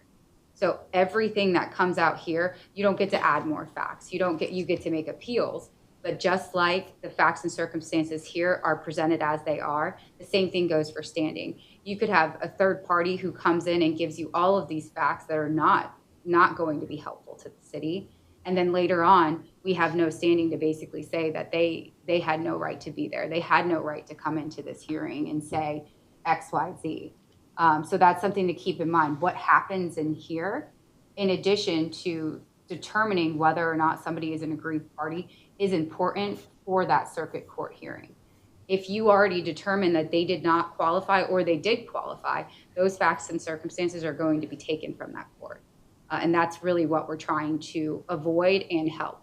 If you are an aggrieved party and this board is making that determination as the commission of Northport, it's not some circuit court making that determination later on who doesn't maybe have the fact. They're just reading this off of a piece of paper. So. That does make sense, but for me, it's just premature. I'd like to learn more about it consult with our city attorney and possibly future city attorney. But I just don't feel that it's, for me, I need to do more homework on this. It's a good intention, I see it, but there's the other side that might be adversely affected, and that's my fear. Anything else to this matter, commissioners? Any public comment on this item? Then I'm going to close this public hearing, request a motion. I'll make it. Move to continue ordinance number 2025-29 to second reading on September 23rd, 2025. Do I have a second? Second. All right, ladies, thank you very much. I have a motion by the Vice Mayor, seconded by Commissioner Duval, to continue ordinance 2025-29 to second reading on September 23rd, 2025. Let's do a voice vote. Commissioner Duval. Yes. Commissioner Langdon. I'm a yes. Mayor's a yes. I'm a yes. And Commissioner Petro. No for now. And that passes 4-1. We move to second reading. Yeah, why don't we take, we don't need to take a lunch break, I don't think, because I think we can get right through the rest of it. 3 things left. Yeah, so let's, it's 11:35, let's take a 10-minute. So at 11:45, we're back. That'll work. That'll work. That you get in touch with, yeah.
Are back in business. And next up, got everybody here, presentation of 25-2702. City Manager, if you'd be kind enough to introduce yourself. Yes, thank you, Mr. Mayor. This is the presentation of economic development update. We will let Mr. Michael Meerman, our Economic Development Division Manager, lead us through a presentation. Michael, welcome. Thank you. Good morning. Michael Meerman, Economic Development Manager. I'm pleased to be here today and to offer you a glimpse and insight into the activities of the Economic Development Group over the last number of months. I should preface my comments by letting you know that we have divided our activities into three primary categories. The first is business retention, the second is business expansion, and the third is that of business attraction. I'll start out by letting you know that we have received a wonderful accolade from Lending Tree. This is 45 days ago. Lending Tree announced us as the #3 boom town in America. And you might say, well, what rates us as a boom town in their rankings? I have listed there, they've indicated that the GDP growth number that they have on Northport, which shows a positive increase of over 11%, our population growth, which continues on the trend that we've been seeing, somewhere in that 4 to 6% annual growth rate, and the earnings growth all put us in a #3 position, up from #6 a year ago, #3 boom town in America. We accomplished that in part by helping our business community and what they want to do here in the community and stay in the community. And we do that through business retention. And one of the programs that we've instituted is to partner with the Small Business Development Center, which is headquartered at the University of South Florida. And their consultative team comes to the city on the first Tuesday of every month and takes up residence here and offers the business community free consultative help. It's a very nicely received program. It's very well managed. Mr. Carpenter, who is pictured here, is a subject matter expert across a number of business disciplines, and he does an excellent job in supporting our small businesses here. And of course, again, this is a service that we offer to promote business retention in our community. We don't want our businesses leaving town. We don't want them going someplace else, and certainly we don't want them going out of business.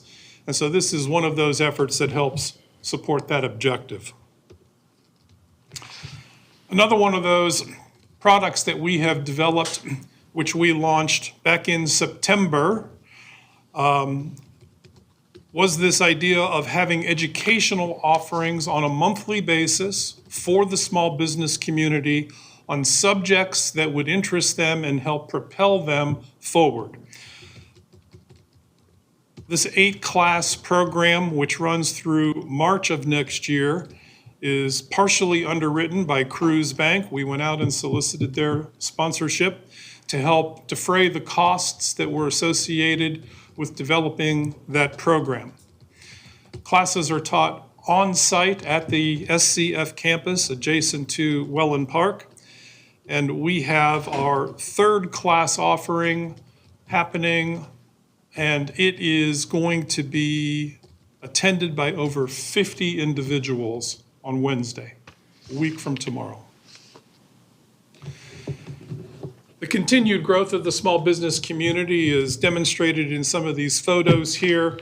We've attended ribbon cuttings, groundbreakings, and support of our business community on a quarterly basis. The local Northport Chamber of Commerce has recently recognized us as a chamber champion, and we attended this event and received this nice recognition from them. Michael McClellan, who is on staff with us, attends many chamber events and is a fantastic community ambassador. Recently, we were asked to take a look at development activities here in the community, and could we provide some new level of mapping that would give the citizens at large the ability to see projects. And so on our website currently, and for the last 3 weeks now, you can access this current development map. It is very user-friendly. It allows you to zoom in on any of these projects, click on them, see more information about the project, see plans that have been filed, get a small infographic with a narrative that describes the project. This is the initial view that you see when you log on to our website and pick the current development map page. And what I think is interesting about this page is it now has polygons that are colored and shaped according to the parcels being developed. And what's great about that is you can see the impact and size of the projects relative to the city limits. And I think you can obviously see here on this particular screen that some projects are bigger than others, and of course some don't even show up until you zoom on in.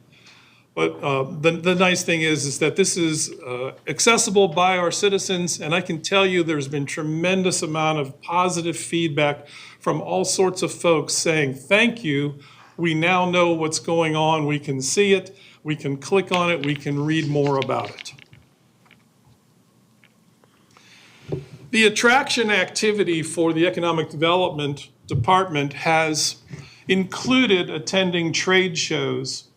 And in the last number of months, I have listed some of the trade shows that we've attended: the Southeast Assembly Show in Nashville, the Entertainment Experience Show in Los Angeles, and 2 real estate-based shows, one in Las Vegas and one in Orlando. I can tell you I was present at 3 of the 4.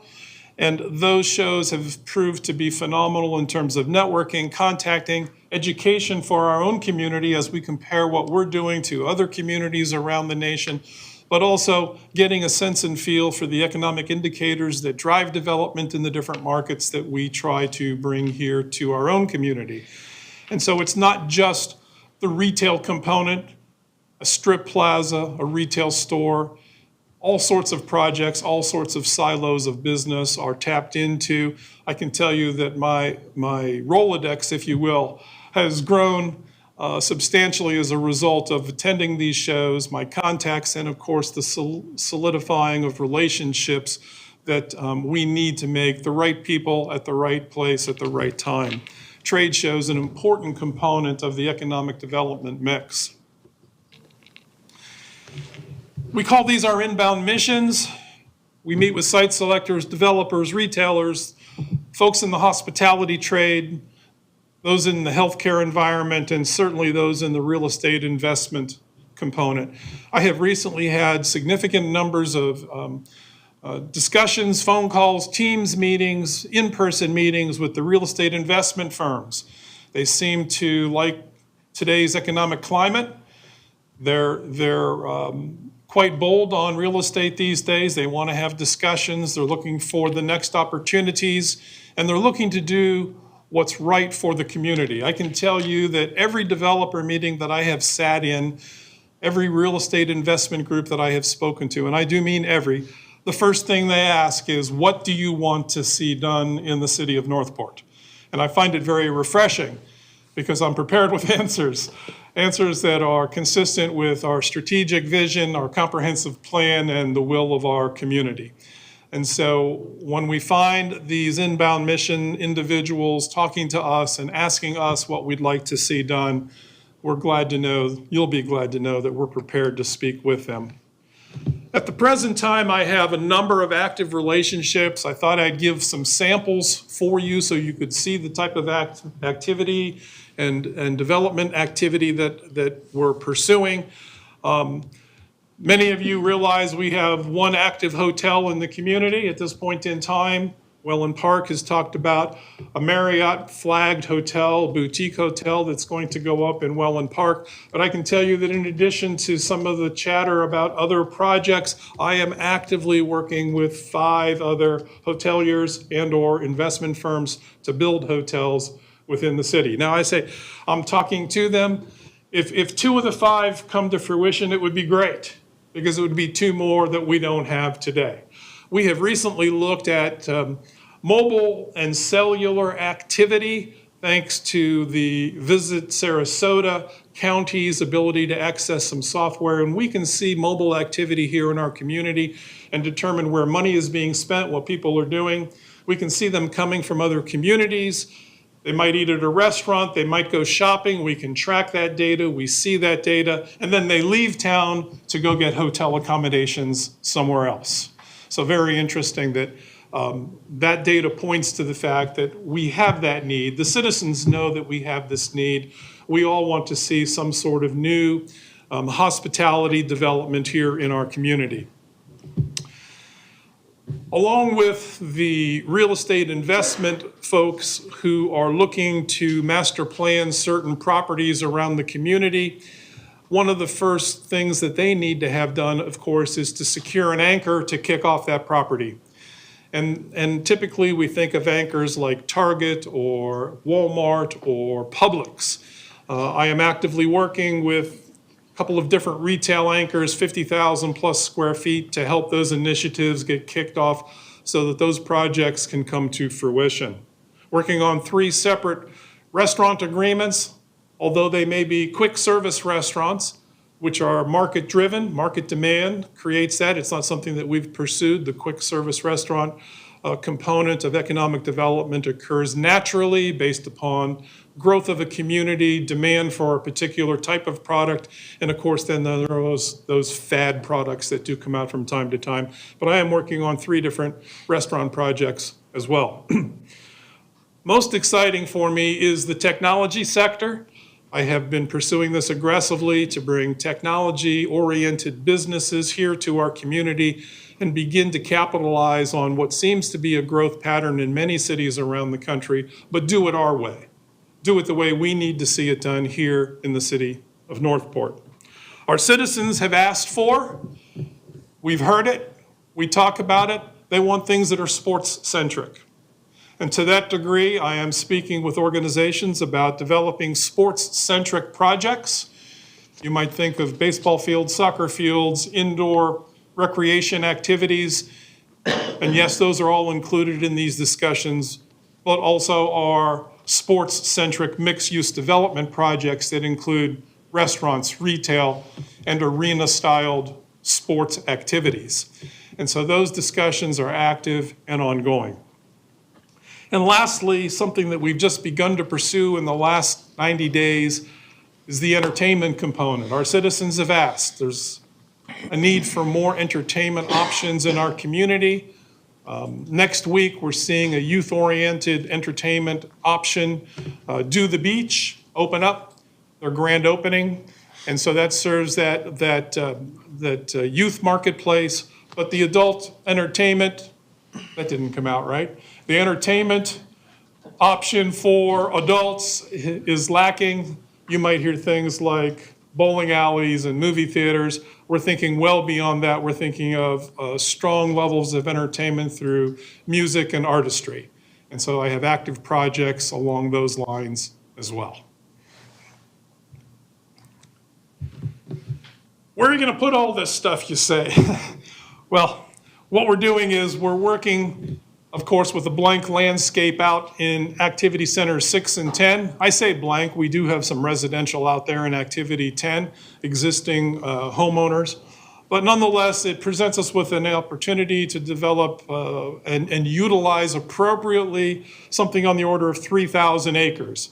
And you'll see there that I've listed a few bullet points addressing the entertainment, retail, restaurant, sports, and technology sectors that can be built out in that direction. When I speak to organizations around the country, I can tell you the theme of economic development is driven by redevelopment. And we don't have redevelopment here to speak of. Redevelopment is the hot ticket around the nation. In fact, some of the folks that I've talked to try to attract to our community don't want to come here because they don't want to start from scratch. They want to take something over and redevelop it. Our comprehensive plan and our goals and objectives all point to us finding homes for healthcare, life sciences, corporate headquarters, things of that nature. And it came to be that we could have corporate headquarters through aerospace and aviation. We could have logistics and transportation sectors through aerospace and aviation. And so we went ahead and put together a study on the possibilities of serving as a secondary market to the aerospace and aviation industry. We're looking at the East Coast, where a lot of the aviation and aerospace in Florida, and by the way, Florida is the leader in the nation in this category. Most of it's centered along the East Coast of the state. Yet along the West Coast of the state, we have regional and executive airports that still need to be serviced. And so our study focused on how do we service the West Coast aerospace and aviation industry. It's certainly not through having runways, tarmac space, hangars, an airport for general aviation. It is, in fact, through that secondary focus, that secondary marketplace, logistics, supply, corporate headquarters, and research and development. And so we are speaking with and talking to folks in those industries about bringing them here to our community. Interestingly enough, to the south of us in Charlotte County, they have a large presence with this industry, but of course they have an airport. And to the north of us, all the way up to Bradenton and Sarasota, they utilize the Sarasota Airport. And they've attracted major players like Cirrus Aviation and others to come to those communities. We fit perfectly into the model in between those two communities with the secondary market so that we can supply out the West Coast with parts, technology, and development. Thank you for your time this morning. All right, I have some questions. Those of you who want to ask any questions and provide some input, feel free. I made some notes. Michael, are there any, and if so, what impediments are you finding with regard to attracting larger companies to this city that can bring sizable employment opportunity to our citizens here? I mean, we seem to be doing real well attracting a lot of small mom and pop businesses. You know, I see it all the time. I'm on the chamber board. I meet these people all the time. I go to the meetings. We do a great job, especially when it doesn't involve brick and mortar, you know, at-home, in-home businesses. But that's not creating job opportunities for our citizens here. And I ask that coupled with, I noticed your target categories and healthcare with the hospital under construction. You know, to me, if we want to be a South County medical mecca, like there's real opportunity out there across the nation to attract businesses that would, you know, fit well in and around the SMH facility. So, you know, what are we doing to focus on that, and what challenges are you finding? Because I know you've got a workforce house, you've got that kind of background, so I'm anxious to get people off the roads driving north and south to their jobs and keep them here in the city if we can. Thank you. Great insight, Mayor. The challenges are obvious, right? Economics play the leading factor as a challenge. Most organizations of size are not making strategic moves unless it's economically feasible, not just long-term, but short-term. And so that's the first challenge. And right now, the marketplace doesn't necessarily lend itself to moving from one location to another or necessarily starting in a new location when you have scale at question. Although that will change in a short order. And I think the hospital is a great example. With the hospital coming on stream, we're going to see organic growth around the hospital. We're going to see diagnostic centers, medical centers. We're going to see physicians. I am talking to a development firm who happens to be in Sarasota about developing properties in the area of the hospital that would accommodate professionals at the hospital. And so that's very interesting dialogue as well. They're wanting to attract the physician and professional staffing for that hospital and provide for them an easy access location for residences, renting apartments, and retail options specifically for staff. And so I'm working with them to further develop that plan. Probably the leading obstacle that I get personally, if I put it, the economy aside, the economics of moving aside, the leading objection I have when I talk to folks is, and what are you going to do for me?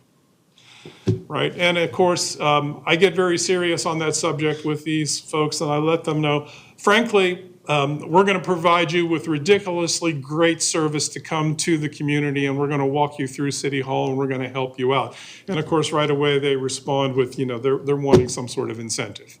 And when we get right down to it and talk to them about incentives, they realize that that's just icing on the cake. It's not going to really make them move, yet they do expect some sort of incentive at the large scale level. And the reason they expect it is not because the board of directors at that corporation, it's not because the CEO of that corporation, but all these large businesses who bring scale to a community like ours have to look at how do they select a property, and they typically do it through professional site selectors.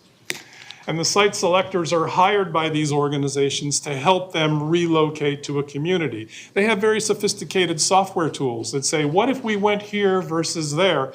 And those tools, through the power of technology, will spit out their options. And what one of those options that gets spit out includes is, what is the incentive for me to go here when they compare that to an incentive to go somewhere else? You mentioned workforce.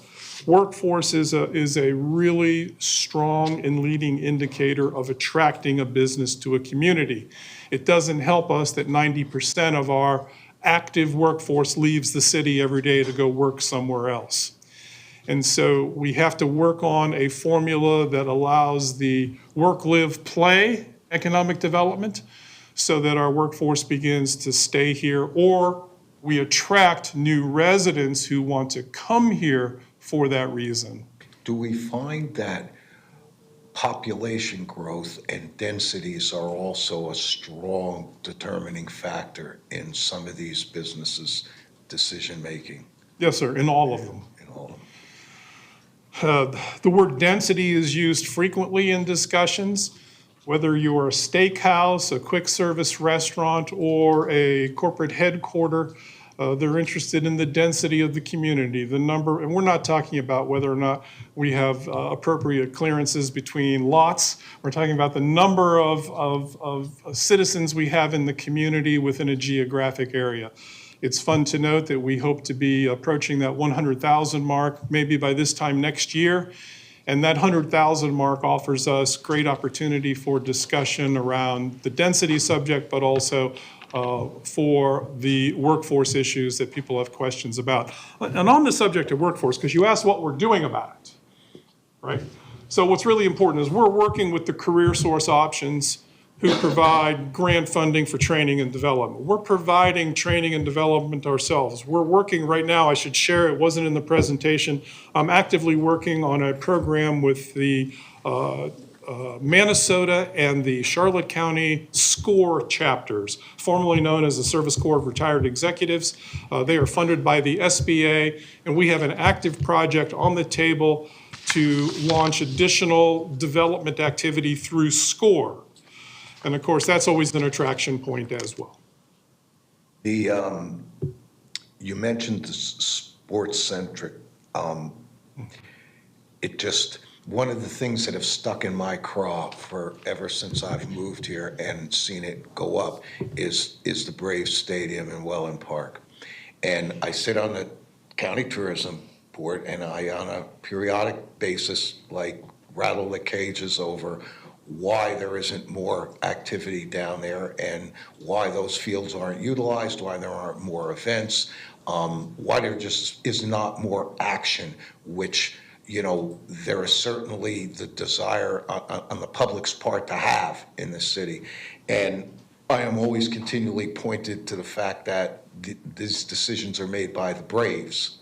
So I wonder what, if anything, we might be able to do there, because I appreciate that, they're about baseball and they've got their priorities, but there are companies out there that are event-type organizations, and our Parks and Recs folks do an incredible job with all the events and programs that they service our community with. But there are professional event organizations out there who can jump in and run year-round type of things using those venues, which, I mean, they're just sitting there unused. And I know the Braves aren't going to spend their money to do it. I don't know that we want to spend taxpayer money to do it, but there are businesses in the business of making money at doing this stuff, and it'd be interesting to see how we explore that, coupled with the fact that I believe there's somewhere near around 80 acres that we've played with the West Villages Improvement District regarding sports tourism. And I know there is a window, a timetable window on what the city might want to do in conjunction with the district on that. And I don't want to see that window elapse, because if we don't do something to take advantage of all that land that could help us with regard to sports tourism, if that's what we decide is the best use for it, that just reverts back to the West Villages Improvement District, and they can build homes. And we got plenty of homes in West Villages. Be nice to have something more. So, I would, urge you, I'm not looking for any real, answers, except that, I think it's worthy of putting it on our radar screen, because there's opportunity there, I think. We totally agree. Thank you, Mayor. Your insight's fantastic. Sports-centric is just a generic term that I use today. Obviously, we have more specifics, but indeed, we do want to fill that category with exactly the things you described. And I got two more, then I'm going to give it up, but have you, in our Economic Development Department, have you created like a set of goals and grading systems for, how you're looking forward to like tracking yourself over the next couple of years? And, is there kind of like that goal or objective oriented program going on? Or is it kind of like we're out there exploring where we see opportunities? Is there a way to track your progress, your accomplishment, your successes? No, thank you. I am by trade a strategist, and so you might understand then that I am very driven by objectives and goals, tasks that are completed. We use formal project planning mechanisms. We do track our goals. I'll remind you, I've only been here with the city for 7 months, and so all of that is getting off the ground, but it has gotten off the ground, and we do in fact have goals and objectives around getting things accomplished in these areas, yes. Beautiful. And the final piece is,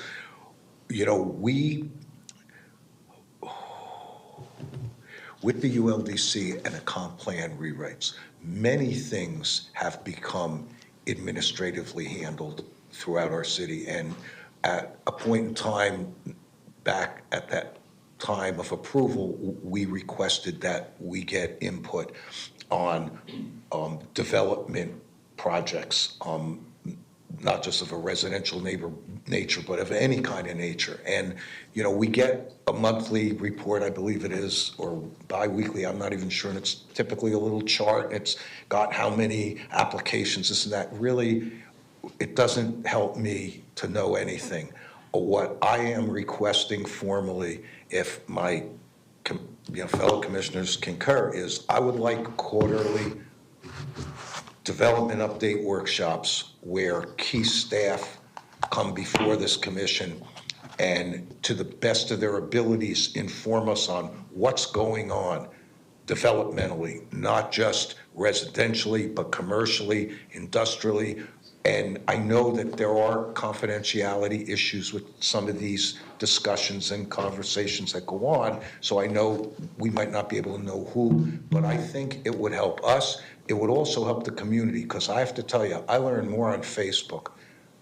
When somebody says, oh, there's groundbreaking here, there's groundbreaking there, and I don't have a clue what's going on. And that is somewhat concerning on my part, so I'm being a little theatrical, but you see where I'm headed. And I know it's not just economic development alone, it's our development services department, it's a lot of departments, but I was hoping that, I'd use this opportunity to make that formal request. And, if anybody else, as they have some say here, now that I've been as long-winded as I have, want to weigh in, I'm appreciative. So with that, I'm done. Commissioner Duval, you're up. Thank you, Mayor. Don't stab me, Pete. Sir, Close. I've been just looking at the Sarasota County property appraiser's map. And if you're familiar with it at all, very familiar with where our Woodland Middle School is. It's east of Toledo Blade, and it's right up against I-75. That's Sarasota County School District property. But just southeast of there, headed down towards San Mateo, is Northport City property. Has anyone given any thought to possibly using some city land for a front road that would go parallel to 75 in that area, or something like a fuel station? I know that gas taxes can be revenue. So in terms of development of roadways and whatnot, that's another group within the city that I wouldn't have any input on. But to answer your question with respect to looking at city-owned properties, you bring a smile to my face. I would love to continue to look at city-owned properties for appropriate development, particularly citizen-endorsed development.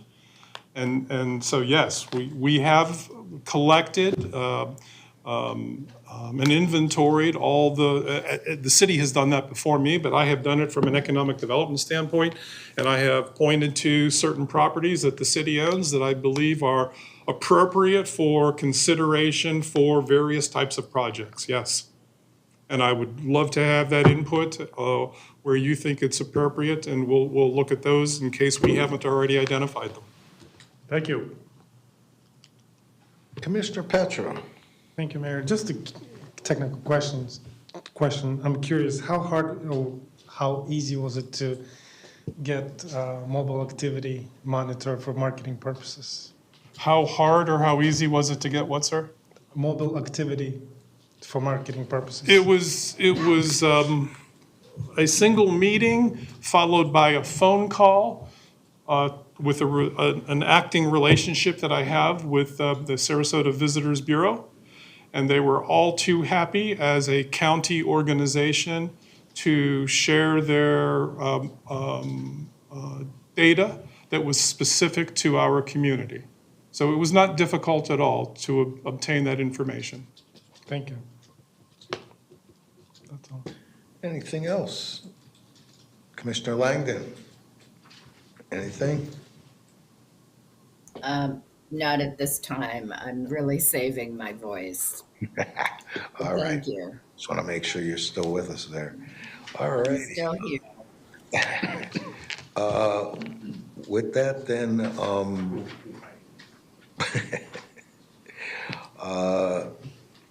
any public comment? There is none. So with that, we thank you very much, Michael. Thank you. Thank Good you. luck. Keep up the good work. Thank you. And on to general business, 25-2468. City Manager, your item, sir. Thank you. Thank you, Mr. Mayor. This item is discussion and possible action regarding the nomination for acquisition of parcel number 099-703-4655 under the Sarasota County Land Acquisition Program. As background of this item, in June of this year, the Sarasota County Parks, Recreation, and Natural Resources received a nomination form for purchase of a property located within the city of Northport under the county's land acquisition program. The same property was reviewed by City Commission during a special meeting on April 27, 2021, but there was a consensus to not prioritize or consider properties that are designated commercial within activity centers or neighborhood commercial zoning. The nomination form was submitted by the Realtor representing the property owner. According to the Realtor, recent changes to the land use regulations have significantly reduced the property's development potential. They believe the land's highest and best use is for conservation or public use. For reference, the subject property was previously zoned planned community development and is currently designated as Activity Center 1, both zoning designations permit commercial usages. The nomination was received by the Parks and Recs Advisory Board during their June 26, 2025 Advisory Board meeting with a recommendation to support the acquisition. As per established protocol, Sarasota County Parks, Recreation, and Natural Resources has requested that the city review this nomination and determine if there is support to move forward with pursuing the acquisition. We are here to answer any questions you may have in deciding which option to choose, Mr. Mayor. Thank you, sir. Where exactly is this property located? Do we have a map that can come up so we can all see where this is located? Yes, we'll get the map up there. It is located on Tamiami. It is across the street from the Anna Marie Oyster Bar and next to the plaza that has the former Winn-Dixie Shopping Center in it.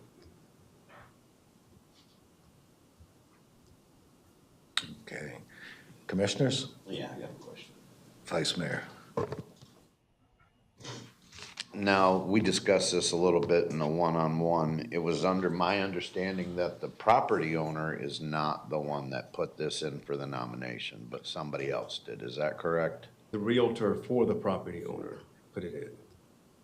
But the property owner wants this to be made conservation or no? According to the summary, they do want it to be conservation per the property owner. You as a commission said 4 years ago that you did not want it based on. Yeah, I understand the 4 years ago because I sat here.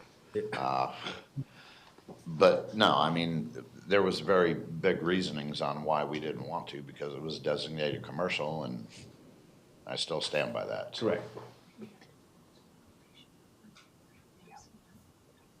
Mayor, Yes, ma'am. if I may, I totally concur with Vice Mayor. Tamiami is our prime industrial, commercial development zone, even more so than Toledo Blade. And to undo any commercial zoning for anything other than commercial, it's a hard no for me. All right.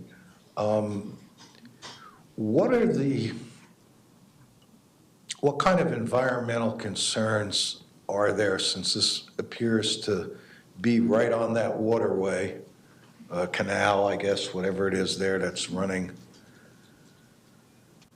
along it? I mean, is there any input from Natural Resource Department on this thing? Good morning, Elena Ray, Director of Development Services. Planning did not recommend approval for this going into conservation. This property has had a conservation zone over a portion of the property for many, many years. The new ULDC did not change that designation. It did not increase the environmental regulatory constraints on this property.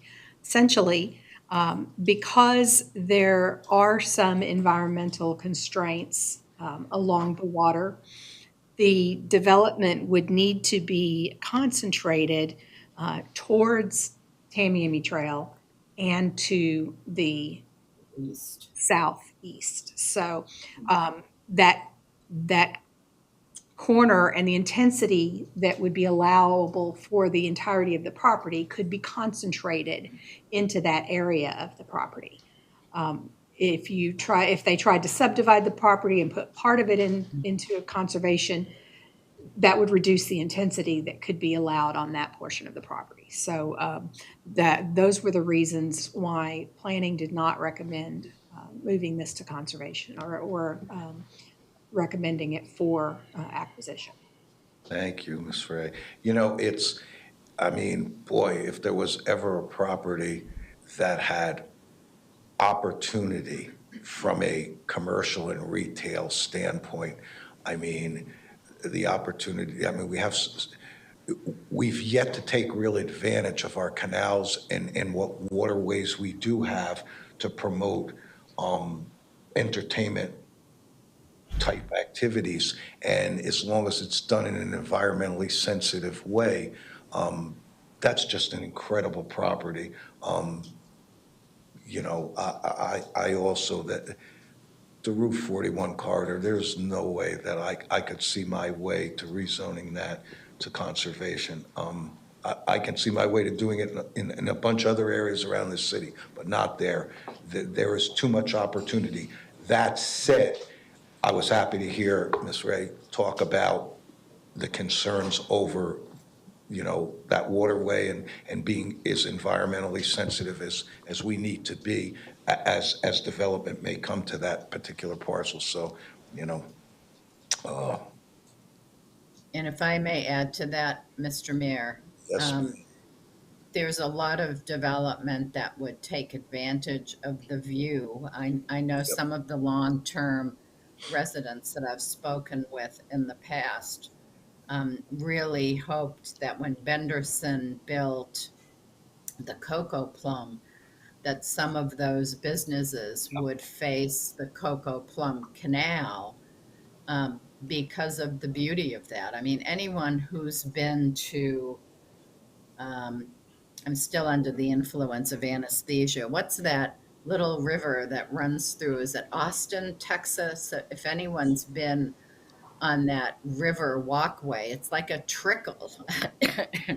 And there's all kinds of entertainment venues that take advantage of that view. So I agree with the mayor. We have to be judicious in terms of what goes in there, but the location of it would be appealing to a lot of businesses. I think I've referenced in the past Lashley Park in Punta Gorda. It's a very small piece of property from an entertainment venue. It's right on the river.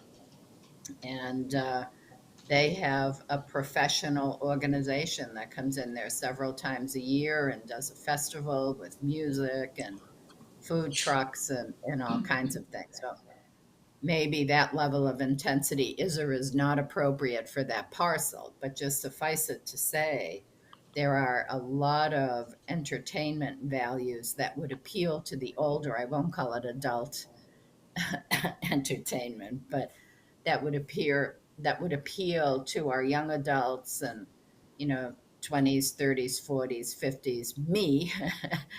If there was some music there, some food there, I mean, let's have some fun for once. And I think that would be a great property for that kind of development, again, done in the right way. Thank you, Commissioner. Commissioner Petro. Thank you, Mayor. Just a quick question. What is the intention of this nomination? The owner doesn't want to get financial gain, or what?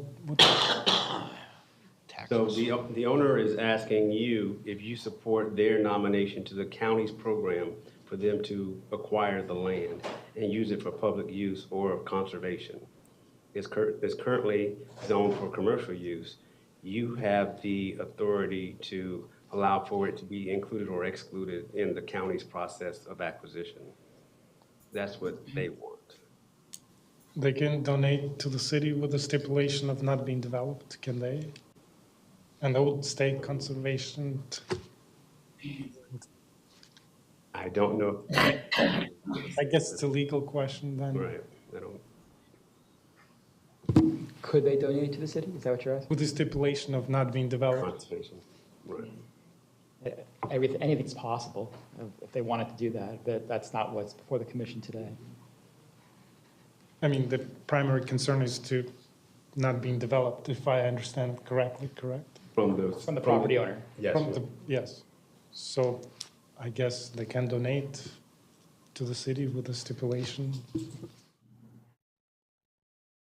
As an idea, I don't know, I'm just thinking out loud. And have a kayak lounge there or whatever, or whatnot. Food trucks.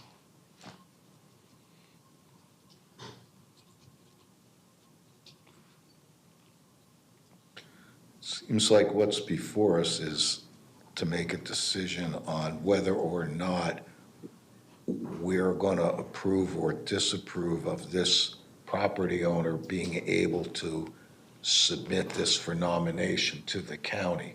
That simple. All the what ifs, could be's, they'll still sit out there.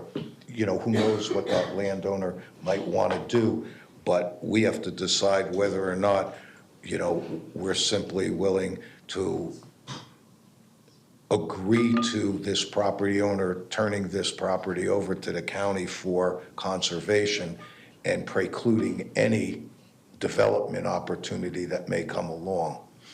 I guess that's really what's before us. Yeah, I'm ready to make a motion.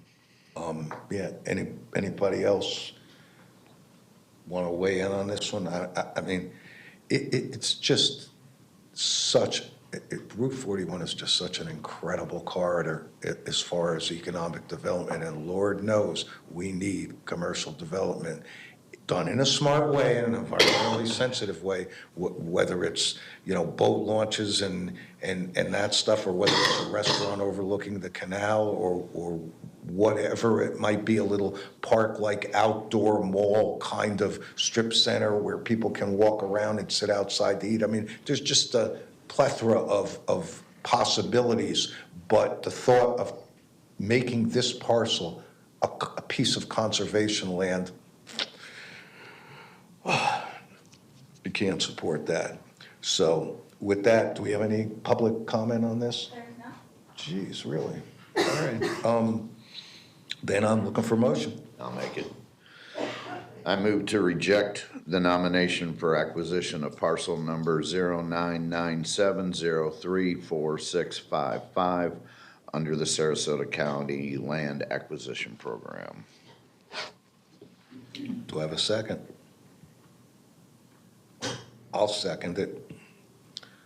So we got a motion by the vice mayor, seconded by the mayor, to reject the nomination for acquisition of parcel number 0997034655 under the Sarasota County Land Acquisition Program.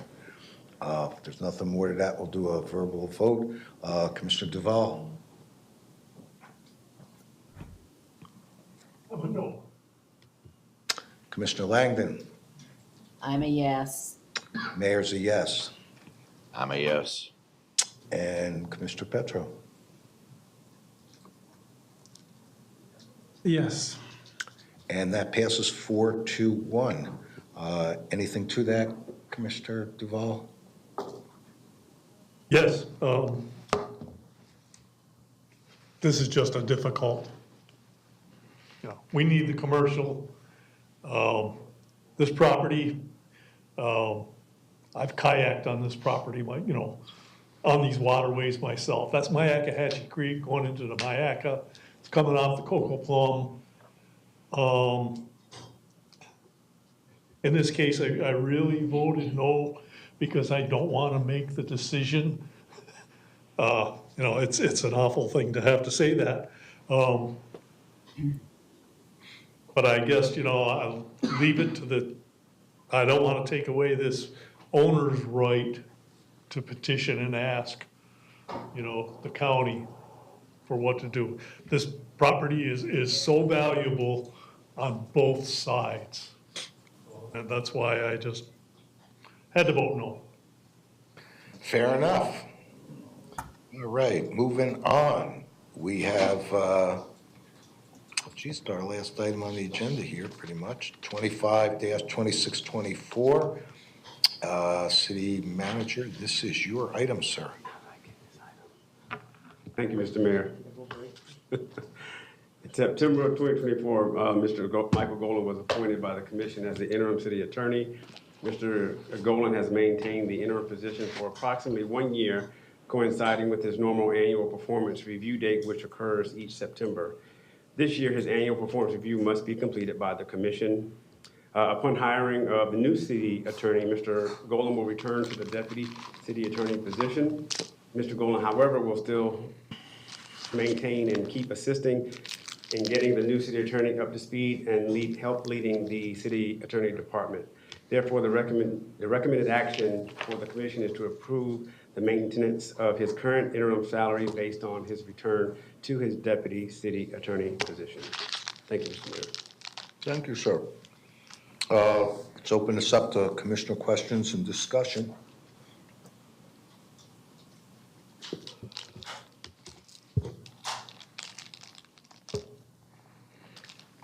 Commissioner Duval. Thank you, Mayor. City manager recommended. I agree with that recommendation. Mr. Golan has taken over that department. He's been responsible for that department. He's been running that department, and unfortunately, he's not going to get the top job. But the job he's done,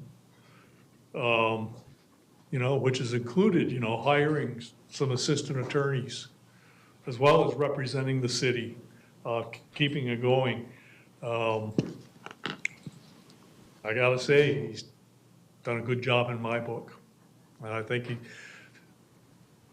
we have to consider taxpayers, and Mr. Golan got a 10% increase of his pay as assistant, to take over this position.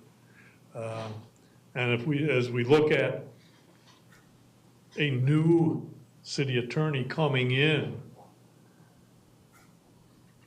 we got to look at that salary that we got to pay the new permanent city attorney. It looks like those two salaries are going to come fairly close. But I have to look at this and say, this man has earned this. Thank you. All right. Prior to Mr. Golan stepping up into the position of acting city attorney, what was his compensation rate? Approximately $184,000. And at present, as acting city attorney, it's 205? 203. 203. Second.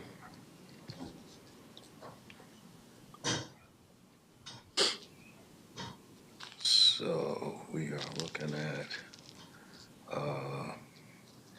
roughly 20 grand divided by, okay.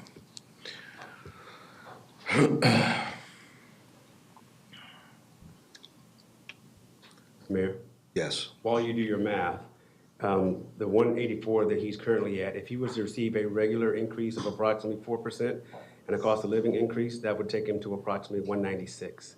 The difference between the 196 and the 203 is the $7,000 that's being requested of the board today, or about an extra 3%. Yeah. I got a question real quick while we're on that. For Vice Mayor, go ahead. When Mr. Golan was put in as the interim, it was around the same timeline as his evaluation last year. Yes. He just went from his current salary to the interim salary.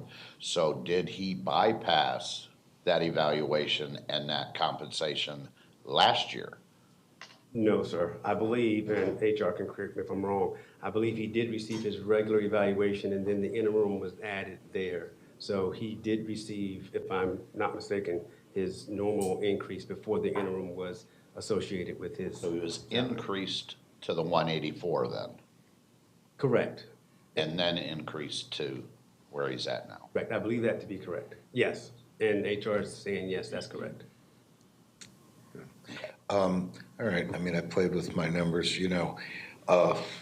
First, I want to say that Michael Golan's done a great job. That, he's stepped up, he's easy to work with, he's always been responsive to me and I believe to all the commissioners here. And so, I have no criticisms in that regard. Bearing that in mind,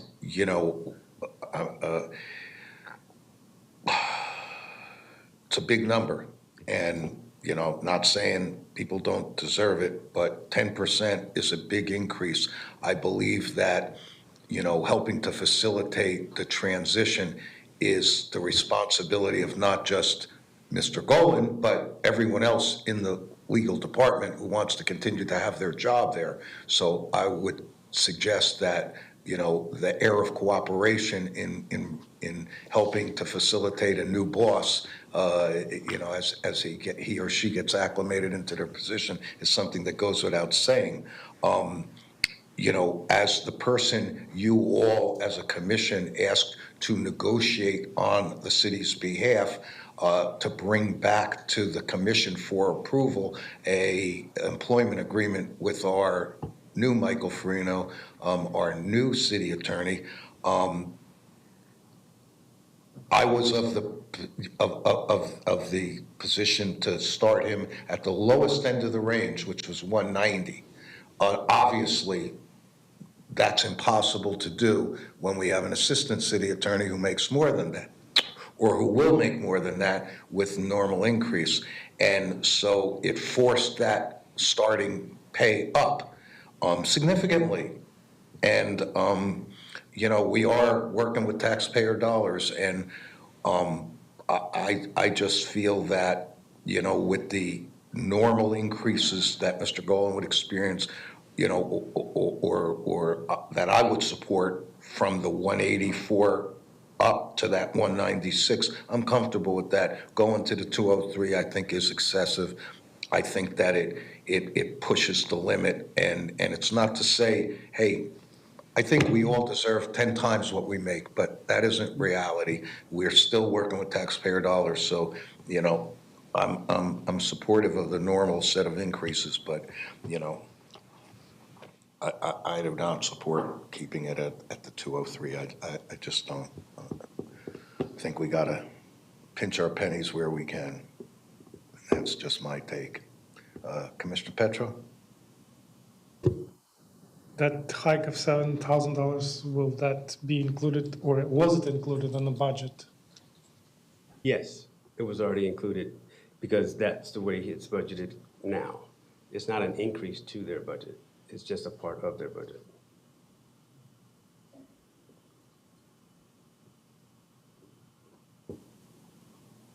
Anybody else? If I may. You I'll may. do the best I can. I concur with the mayor. I think Michael did a great job keeping the team moving forward under very adverse conditions that included not having an office. And, but he was compensated for that. So that was more than fair. It was a big increase. I wasn't aware that he had gotten a raise, and then the additional 19,000 for taking the acting position. So I think it's more than fair.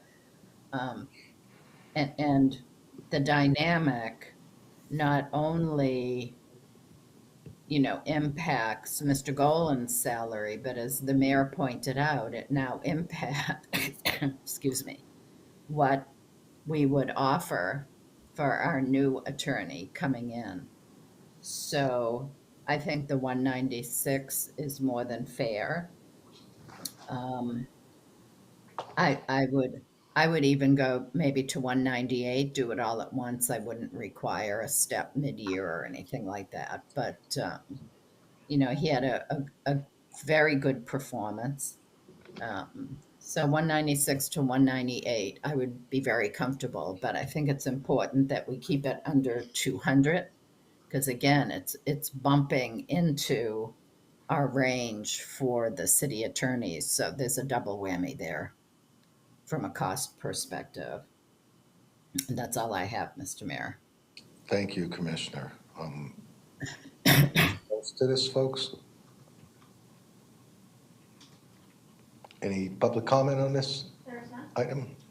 And looking for a motion.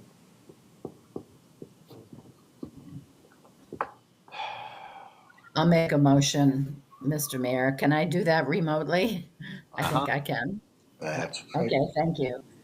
I move that we give, I guess it would be Deputy City Attorney, a raise to $198,000 beginning on his anniversary date. Do I have a second there? I'll second it for discussion. All righty. Vice Mayor, you're up then. The reason I ask this is if we're gonna pick and choose salaries that we're just going to raise them to, you know, we're not following the policy on percentages and cost of livings and following what everybody else gets. Like the city manager, if we give him a 5% increase, that's what he gets on his salary plus cost of living. City employees, same thing, different union members, it's all the same. But when we start to pick and choose, we're gonna raise to X, that just seems to be a little bit more out of the box. I understand the reasoning why, but I figure we need to follow whatever procedures that we already do for the rest of the city. So my recommendation would be, you know, the 5% plus the cost of living like it was stated, rather than jumping to the 198. That's just my comment on that. I concur with the vice mayor. I think we need to be more consistent. We need to remain consistent. I don't mean become consistent. And I can see the 5%, the cost of living, that makes sense. You know, so we got a motion on the floor and it's been seconded. Yeah, you got something to say, city manager? You're looking pretty bewildered over there. I just want to make sure that you are clear as to how the process is. When you rate your charter officers, normally we get 5%, which is a little bit more than the 4% of a normal employee raise, but there is no cost of living adjustment for your charter officers. So the 5% represents the raise and the cost of living, not two together, since you're doing two more charter officers raises pretty soon. So if what you're saying and what I'm hearing, you're saying 5%, and then you're giving him 5%, and then he would get 2.5% cost of living for the role that he has done. It'll take him up a little bit more than that 196 that I referenced earlier.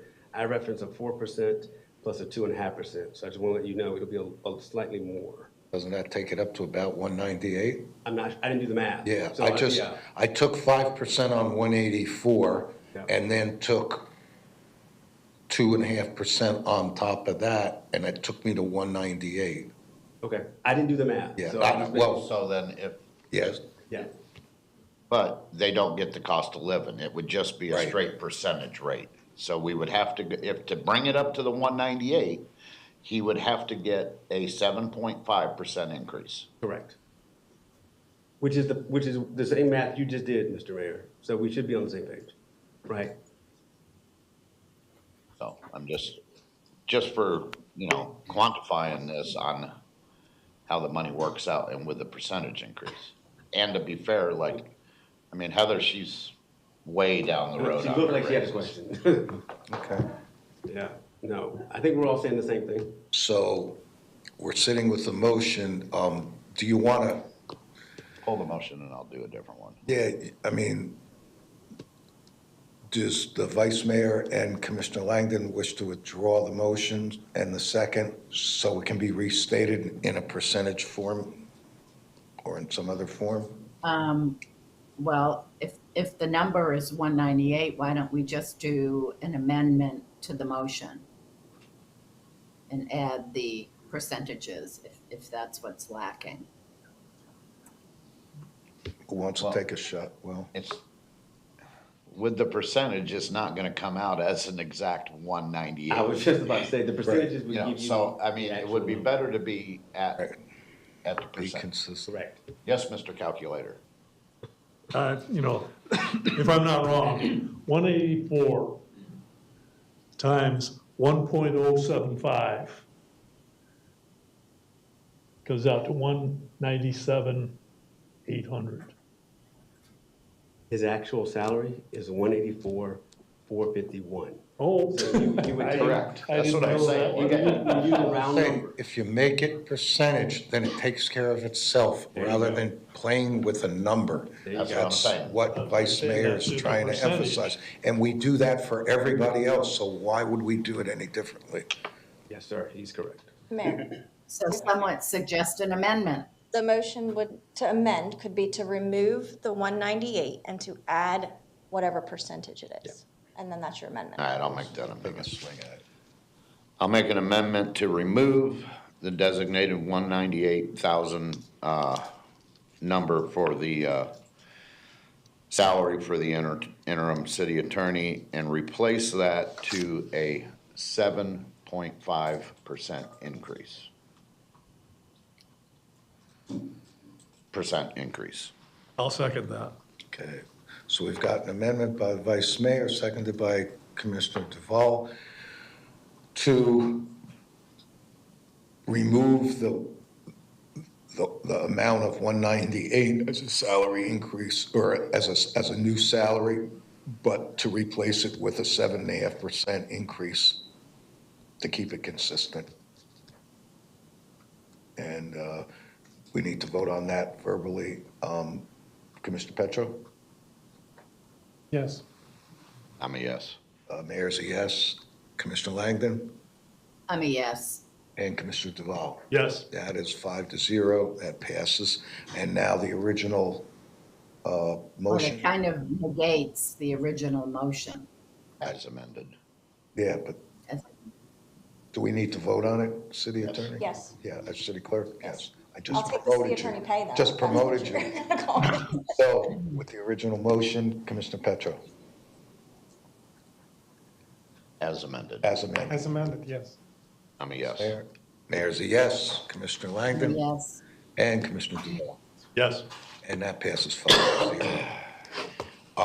Before we go to general public comment, I would like to, since we're on this subject of compensation and acting city attorney, you can tell me if this is not acceptable. I'm not looking for a motion, but rather a consensus. I would like to propose that at a future meeting in the not too distant future, we add an agenda item to discuss the formula by which commissioners are compensated, so that subsequent to the 2026 election, which is legally, I guess, when any compensation formula change would go into effect, I would like to have a discussion about changing our compensation formulas from population-driven to what everybody else is living with, which is, normal cost of living increases from, year to year. I think it's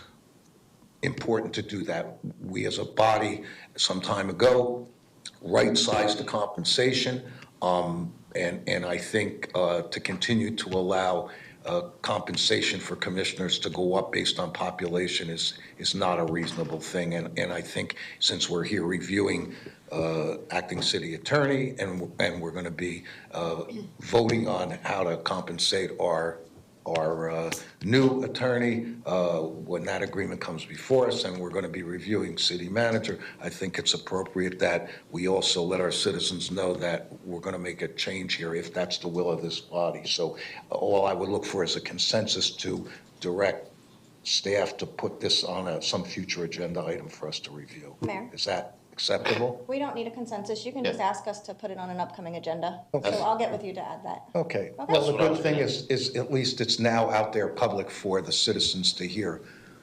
in conjunction with us talking about all the big money, all the tax dollars that we're spending here, there, and everywhere. So, very good. With that, are there any other general public comments? There is none. Well, let's move on to Commissioner Communications. Commissioner Duval, you're up first, sir. Thank you, Mayor. I attended an FLC, Florida League of Cities Legislative Policy Committee Zoom meeting on Wednesday, September 3rd. I attended the Freedom Fest, Goodbye to Summer, on August 30th. Staff did a great job on that. I also participated in a Chamber of Commerce Governmental Relations Committee Zoom meeting on August 28th.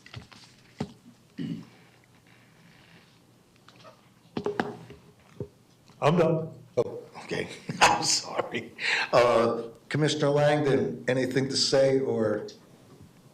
I'm just going to take a pass this meeting. I'll report on the next. Very good. Vice Mayor? No. Nothing for Vice Mayor. Commissioner Petro? Freedom Festival was good. Say that. And I also have attended the Freedom Fest, enjoyed myself there. I think it was really well attended, you know, with the change in date. You know, I wondered and worried, but it had really great attendance, and I think everybody had a really good time. And I also attended the, thanks to the contribution of Home Depot, the ribbon cutting for the high school baseball dugout, new baseball dugout the other day. That was a real treat, since baseball's a little special to my heart. And so with that, pretty much wraps it up. Now that we're back into September, we're back on board and full steam ahead. So moving on to administrative and legal reports, charter officers, anything, city manager?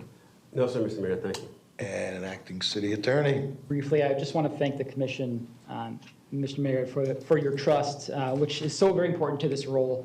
This past year has been the most rewarding of my career. I have to say that these opportunities don't happen very often, and it's something that will shape my career in the future, and I'm really grateful and thankful for this opportunity.